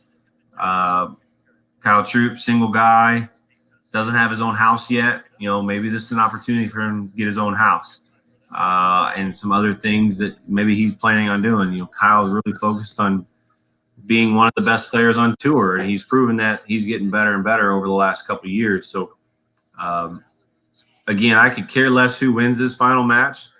I want to see a 300, and if I don't, I want to see a close match and someone throw it for the week to win it. Okay. All right, you heard it there. Yeah, we're on board with you there, Sean. Sean, give a shout out to your sponsors, man. 900 Global. You know, obviously we've been seeing what you've been doing with that change. Now you got some Storm rocks in your hand as well. But we talked about Tony Stewart. Who else is supporting you, man? Shout the sponsors. Yeah, no, I've been very thankful to have some great sponsors through my career, and you know, currently right now throwing the 900 Global brand. Definitely get to throw some Storm and Roto stuff now as well. Tony Stewart jumping on board this year has been huge, and looking forward to building that relationship and finding more sponsors outside of our industry. But staying within the industry, you know, High Five Gear Bowling, the main sub-dyed jersey there is for the PBA Tour, and have been unbelievable for me. Vice Inserts, Cecil and John and Jim and John, through the years have treated me unbelievable.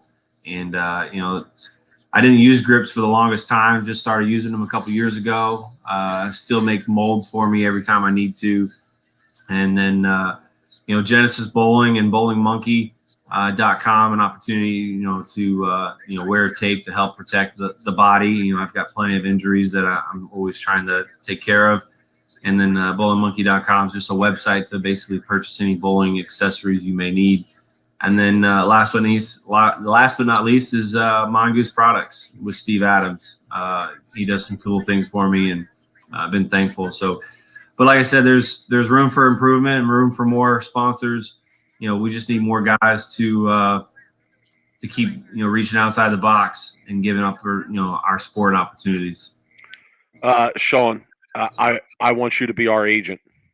Okay?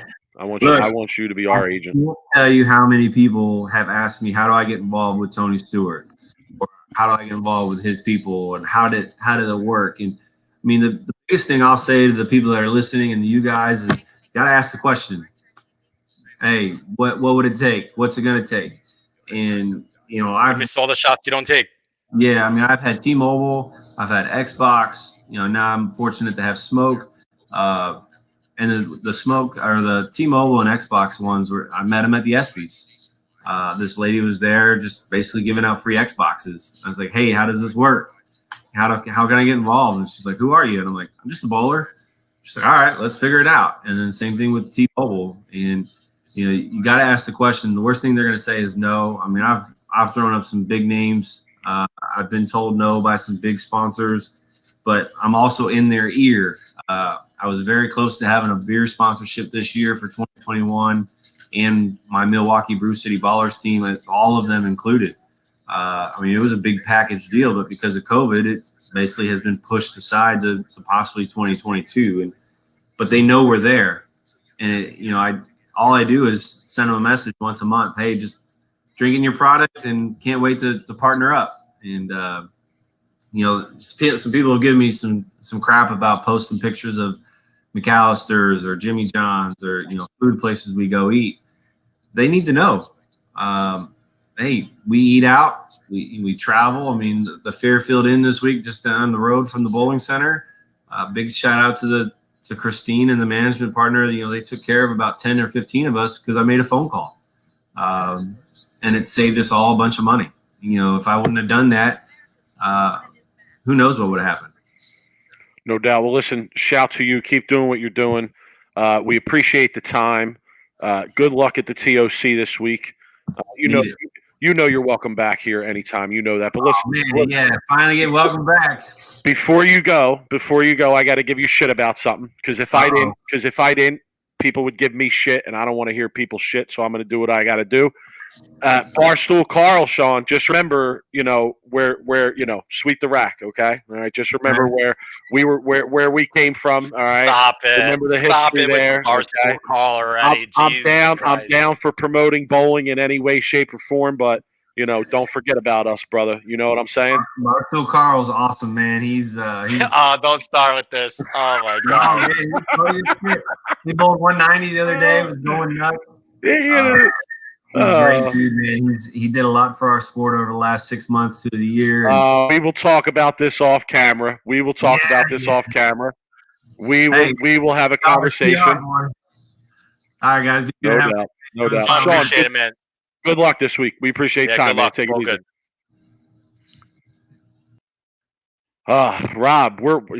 Rob, listen, I hope the people feel like we're giving them what they want, honestly. You want to take a quick break here before they come back or what? Okay, is the match starting right now? Hold on. Is the match starting right now? I think it's starting right now, so we're not taking a break. We're going no commercial here. Through. All right, no commercial here. Okay. All right. But we got to bring on we're going to bring on a couple of guests to come on. More guests? More guests. But there's a different kind of guest. This is going to be a little bit more entertaining of a guest. I'm not saying Sean and Tommy aren't entertaining. Those guys are knowledgeable. They know the sport. They know bowling. We're bringing them more in the as well. We're bringing more in the fan type, entertainment value. And we got two guests bringing on at the same time. $250,000 match. $250,000 match. We're bringing on my brother Dave and Charlie Tapp, the legend, first time. Oh Charlie my goodness! Tapp. Oh my goodness! Welcome. Welcome. Can't win a bet, bro. Can't win a bet. Boys. How's it going? Yo, we stink. We can't win a bet. Dave, we can't win. Dave, we stink. We sit here and we call ourselves experts and say we know something about bowling. We don't know shit, son. We haven't won a single bowling bet as the corp yet. Okay, we got to talk about the Venmo transactions later. Charlie, welcome. Man, this is. I love how Mike's eating. You couldn't go 2 hours without eating. You had to I'm watching bowling, son. I got a snack. Are you kidding me? Please. So what do you guys think of the show? Let's start with Charlie, since you're a first time guest on Sweep the Rack. So what have you thought about the show? Who do you like in this final match?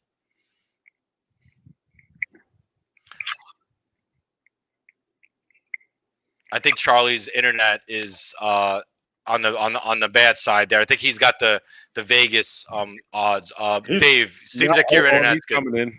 Well, Tom Small just posted on Facebook. I'm going to read what he said. Oh my goodness. So he said, I want to thank everybody reaching out for me. I'm beyond frustrated and angry. I caught my worst break today in the 9th frame. Ball landed on my thumb hole and shot dead right. But one of my biggest moments in my career, and I threw a terrible shot in the 10th. I can't even put into words how I'm feeling. I'm sorry. I didn't respond to messages. I don't want to talk about it. Love everybody. He's frustrated, man. He's got to be viewing, man. Yeah, classy guy though. Like he's detracting away from the spilled drink, right? Yeah, I think it just seems like down lane, the ball is straightening out. Can't get the corner pins out. Like it looks like it's not as clean in the back part of the lane. Then I get the corners out, and Dick Allen, man, listen, you got to get lucky to win, right? And you know what? The Dick Allen train is rolling, and let's see here, man. I mean, he's going to have to get through Kyle Troop. I commented on our show in the show that Kyle Troop won. That his level of focus has really, to me, been at a different level here throughout this event, and I'm waiting to see. We're watching obviously to see if that makes a difference here. His ball reaction on that last shot. I don't know if you guys are behind me, ahead of me, Dave. His ball reaction on that last shot in the 2nd frame didn't look all that great, I would say. So let me ask you, because Tommy Jones just texted me. Is Kyle right now a little bit too calm?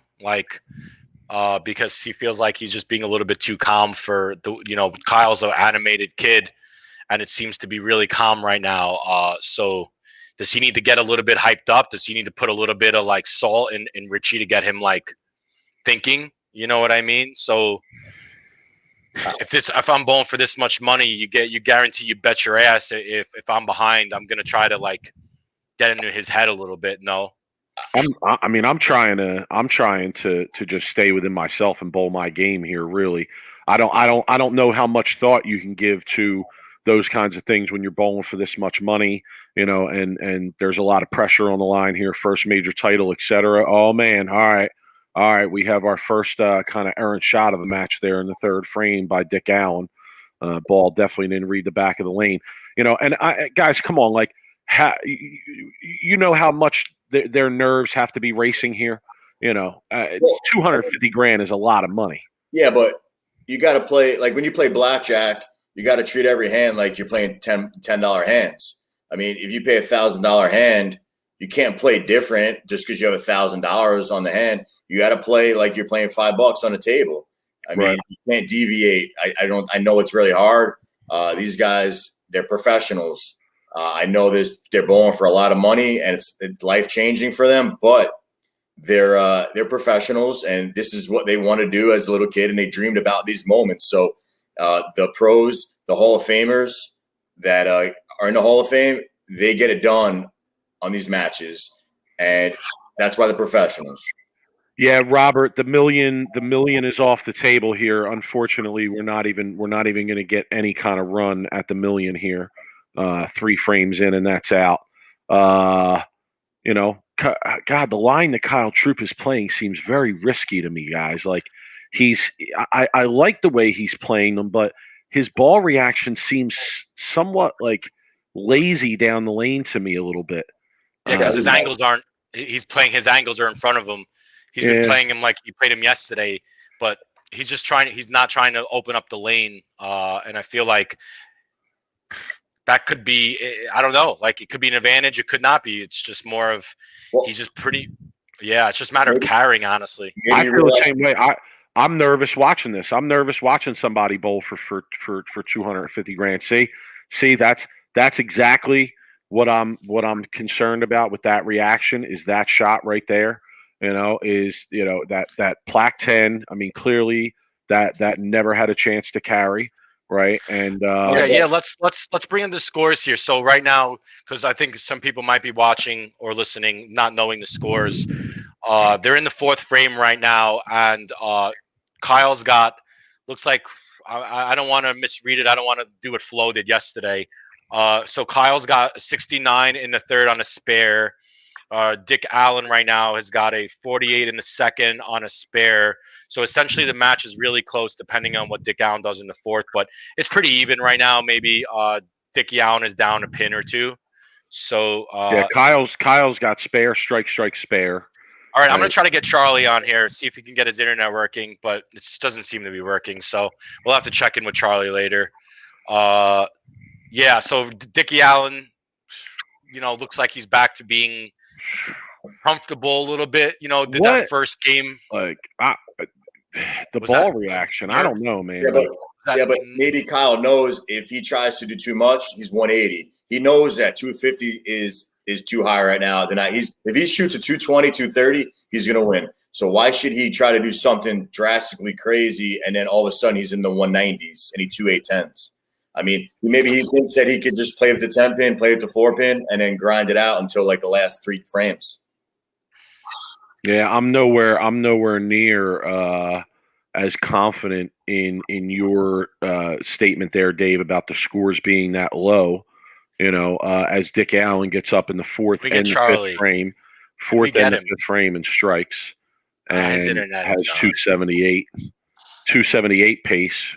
Troops still at a 269 pace here. So clearly the match is not getting away from anybody just yet. But I don't know, man. If I was one of these guys, I don't think I'd be coming into this match thinking 230 wins this match. I think 250 wins this match, but 230 seems a little bit low to me. See, this is what I was talking about yesterday when it came to Kyle Troup. Kyle Troup yesterday was being able. Kyle Troup was able to keep the ball in front of him yesterday and was able to carry. Today he's doing the same thing, but he's using a different ball than yesterday, and his carry is done. Like he's not able to carry when he's keeping the ball in front of him. Dickie Allen, on the other hand, his ball going into the pins looks so much better right now. So, I mean, the advantage right now in the last half of the game for sure is Dick Allen, who is on a 68 in the 3rd on a double, and Kyle Troup right now has got an 88 in the 4th on a spare. So, I mean, this match is for 120,000 major. Dickie Allen, he's got the momentum. It's build. I mean, honestly, I saw that comment too. So Dickie's got the water in the back pocket. he's got ice water. He's got ice water in his veins. I mean, first off, I have to put this on the record, though, Dave. Like, if anybody really believes wholeheartedly that Dick Allen spilled that water on purpose, no way. Of course not. No chance he did that on purpose. So, I just don't understand. It takes 30 people to clean up a spill. I mean, let's go clean the spill up, get it going. I mean, it did get on the approach. I mean, and unfortunately, I don't know how it got all the way to somebody's shoe.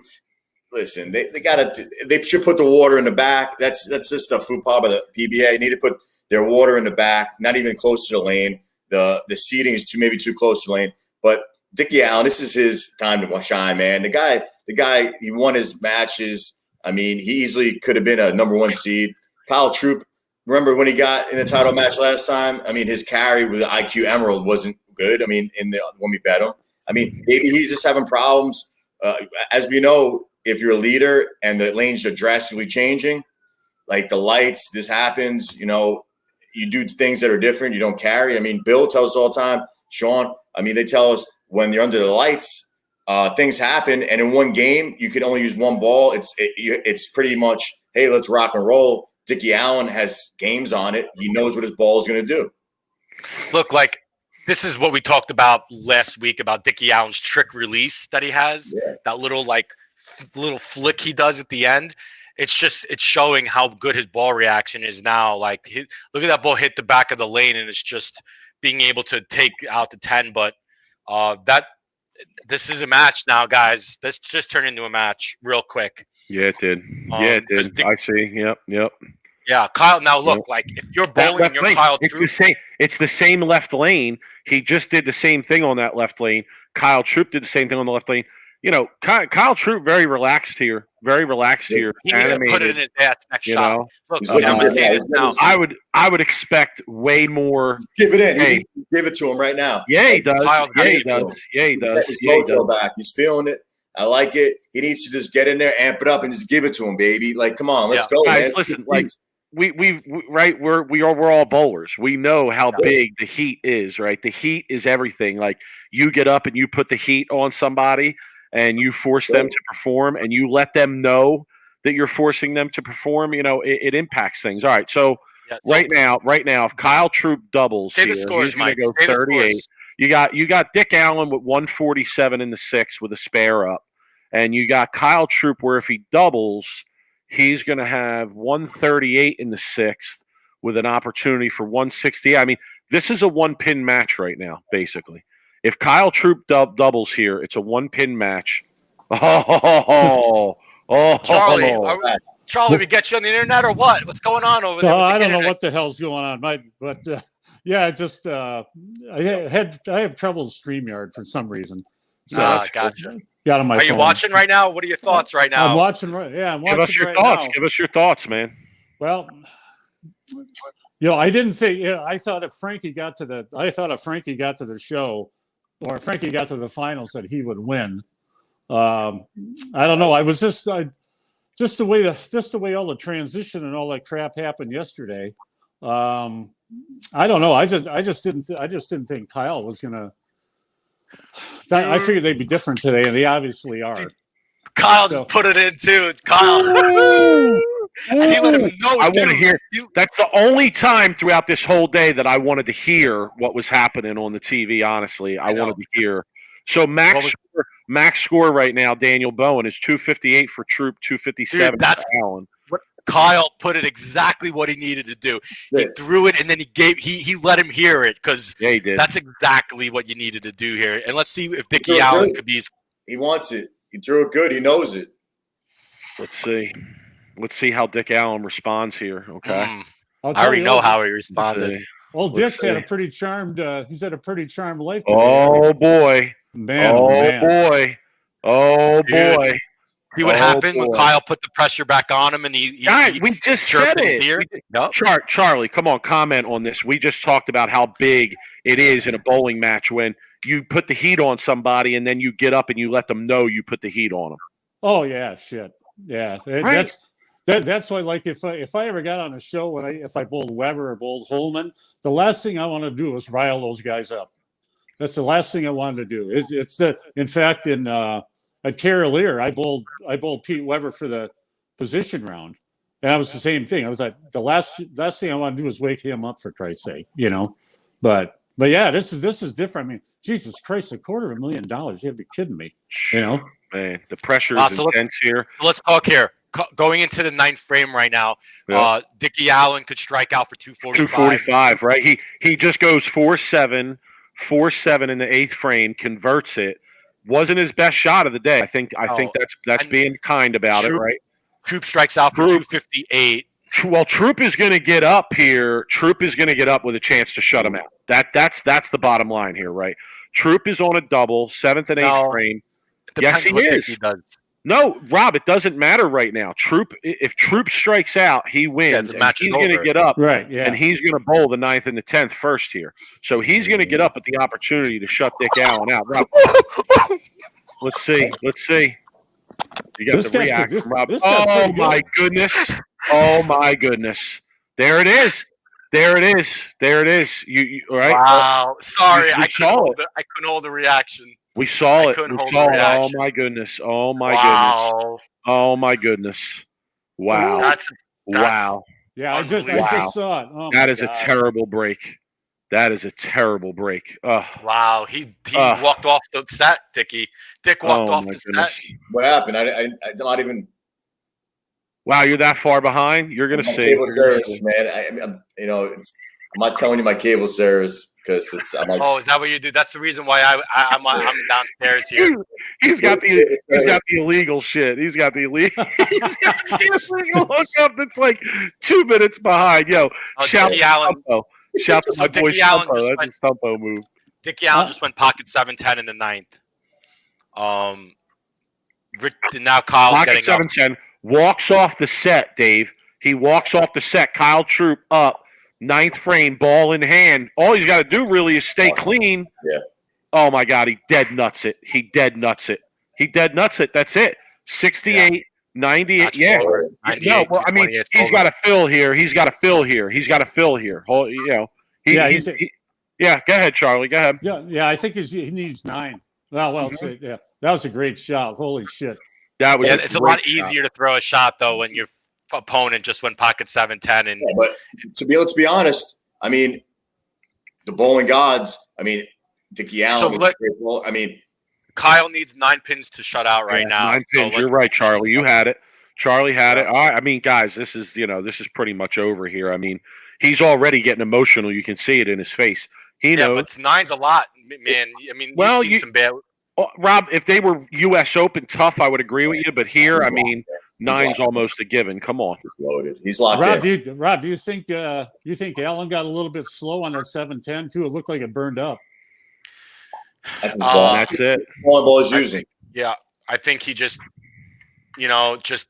I can't explain. I don't really know. I'd have to watch the shot again, to be honest with you. I was too focused on the result than actually focused on why it happened. I'd have to go back and watch it. But and that is it, folks. Kyle Troop laces it in the 10th to win the PBA Players Championship. His first major title. About his mom. He is. He's crying. He's talking about his mom. 250 G's, 250 grand. One of the biggest prizes in pro bowling history. My man might buy a Wendy's now. Instead of working, he might buy a Wendy's.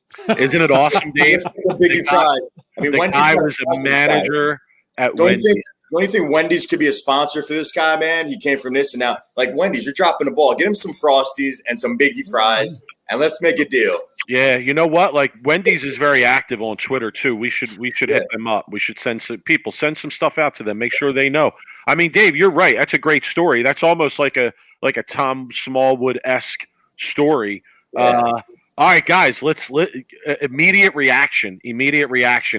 Here's my immediate reaction from the end of that show. Dick Allen threw some questionable shots there. The 7-10, I'll give him.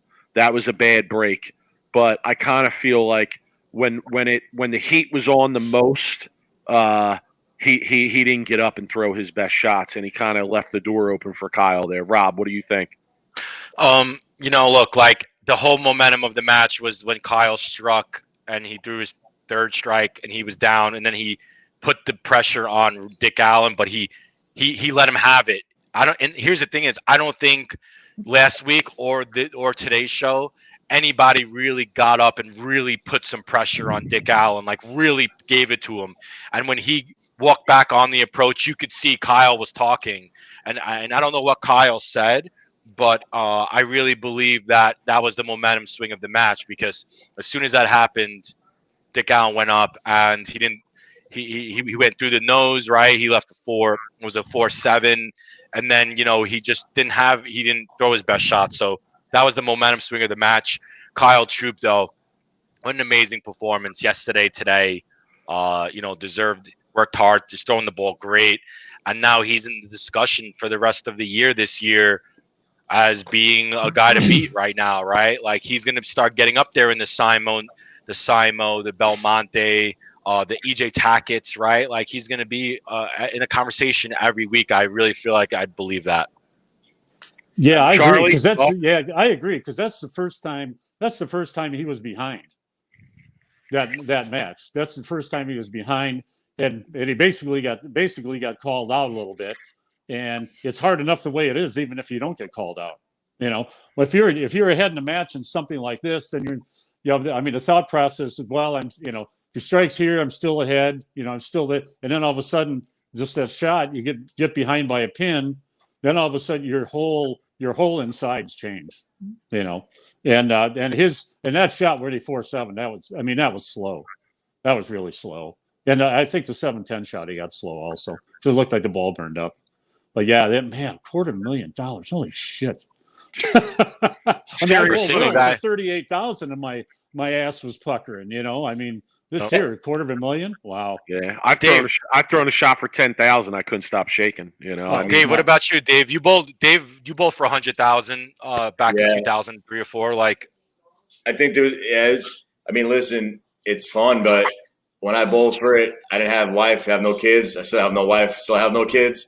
So like the bills to me, like it's just fun. It's being in the moment and being on the show and having fun. I think that's what everybody's. But Troup, he wanted it more. I mean, the guy was hungry. You said it. OG, pretty set. Hard work beats talent, right? The guy put in work. The guy practiced. The guy, he bowls. Dougie Vision. The guy bowls everywhere. He travels to bowl. He doesn't care who he bowls. He'll make it. He's all over the place. You know what? Troup, there it is. Yeah. No, you're right, man. A hell of a performance from him, man.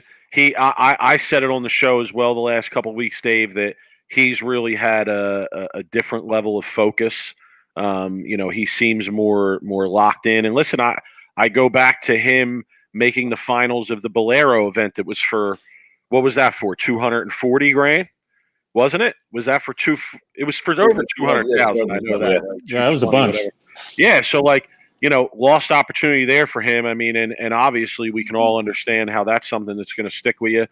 He's had some personal challenges over the last year or so with his mom. We all have heard about that. And man, shout to him to overcome all that. And Dave, like you said, put in the work and get over the hump on all that and reach this pinnacle of the Charlie, of this $250,000 prize, as you commented. I mean, unbelievable amount of money. Dave is wealthy by choice. I think that's what he was trying to tell us there earlier. But even to Dave, 250,000 is a lot of dough. So like all of us, I think sit here and are envious of that kind of money. Rob, I know what you're going to want to ask. I don't want to say too much, but Rob, I know what you're going to want to ask. You're going to want to ask models. Let's go. You're going to want to ask him what was the party like over the next couple of days. He might as well drop out of the TOC. I mean, if you don't at least come out of the. No, these guys, man. He ain't dropping out of the TOC. Now he's going to have his eye on Player of the Year. He's throwing it good. He's probably on top of the world in terms of his game. He's probably excited as shit to get out there on Tuesday and start this. Dude, that two-handed swing is going to be a lot looser bowling the next few weeks. So you get back your ass on that. We're in West Palm Beach right now, Mike. Everything's open. I mean, Florida's open, man. The clubs are open. The bars are open. I mean, Troop could buy a boat tomorrow, and you'll see he'll be out in a sandbar with 20 girls right there, and he's done. The Love Boat. He's the man. Like the Vikings used to do. Kyle, if you're seeing this, I think Dave is telling you hit him up. I think that's what he's saying. Hey, let's go, man. Okay. Anyway, we appreciate it, guys. Guys, we appreciate you coming on. Charlie, we want you to come back. Well, Dave, you know you're always welcome. But Charlie, we want you to come back sometime. We've talked about it. We'll work that out. But great opportunity to have you guys join us. Loved hearing your thoughts on the show and after as well. And yeah, man, I agree with Charlie. $250,000, a lot of money, man. But thank you, guys. Thank you for the time. Yeah. Okay, thanks, guys. I just want to thank my sponsor, All Staff. If you want to be on All Staff, just DM me. We're taking applications. All Staff. Our slogan is we use whatever the hell we want. And we don't thank anybody. We thank all staff. Anybody except ourselves. Because that's who throw the ball. We throw the balls. Bowling balls go down the lane, but we throw the balls. That's how it goes. True. Troop, there it is. Dave. I'll text you about Venmo, Dave. I'll text you how much to Venmo. I know. We got to figure that out. God damn it. I forgot to mention the other thing that we learned today is that, yes, the bowling experts stink at betting on bowling. Rob, I mean, marathon style here, 2.5 hours. We did the whole show. I hope the people enjoyed it. I had a great time. It went by very quickly. You know, we brought in as many guests here as we could for the people because, you know, we talk shit about other people who do this and say, hey, like, we want to hear from players and guests and their perspective. So we tried to give the people that. I don't know. I mean, I don't want to speak for both of us, but I wouldn't be surprised if we do this again. You know, I think it was a pretty good experience from my side. So I had a good time, man. And I want to thank you and let everybody know that if it wasn't for Rob on the technical end, you know, this would not be possible. So shout to Rob because he puts in the work on that end to make things work and to set things up and get us rolling properly here. Yo, we got some good new updated graphics and videos and cool stuff for next week for Wednesday. So, you know, I'm expecting a great show Wednesday to talk more about the show today and about what's going on at the TOC this week. I think first game of their first day is Tuesday qualifying? I believe so, yeah.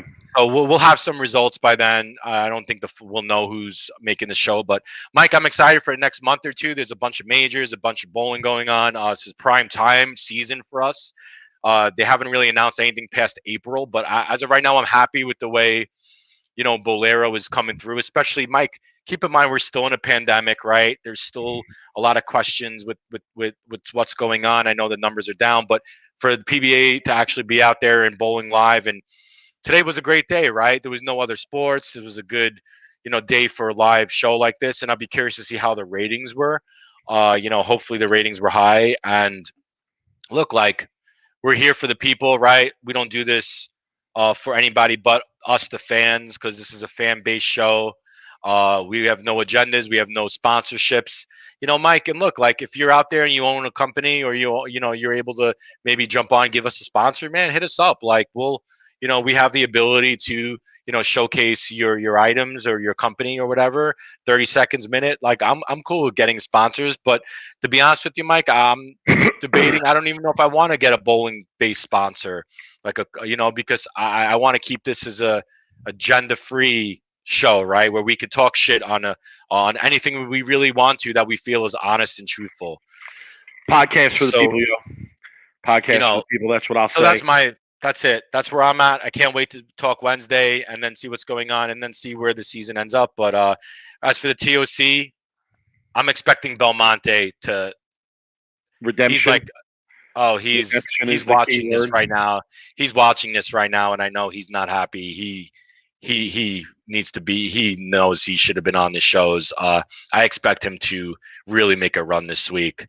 So, I mean, yeah, it's not going really out of the norm, but I expect Belmonte to be on the show. I expect Simo to be on the show too, the TOC. I expect him to come back too. So, Rob, it was fun, man. We had a good time. We lost some money, but that's all right. I'll hit you up about Venmos as well. And listen, guys, thanks for joining us. I hope you enjoyed it. Shout to Kyle Troop, man. $250,000 major title. and starts things off with a bang. So we'll see where things go from here. Rob, enjoy the rest of your Sunday, man, and we'll catch up with the people on Wednesday. All right, peace out. Later.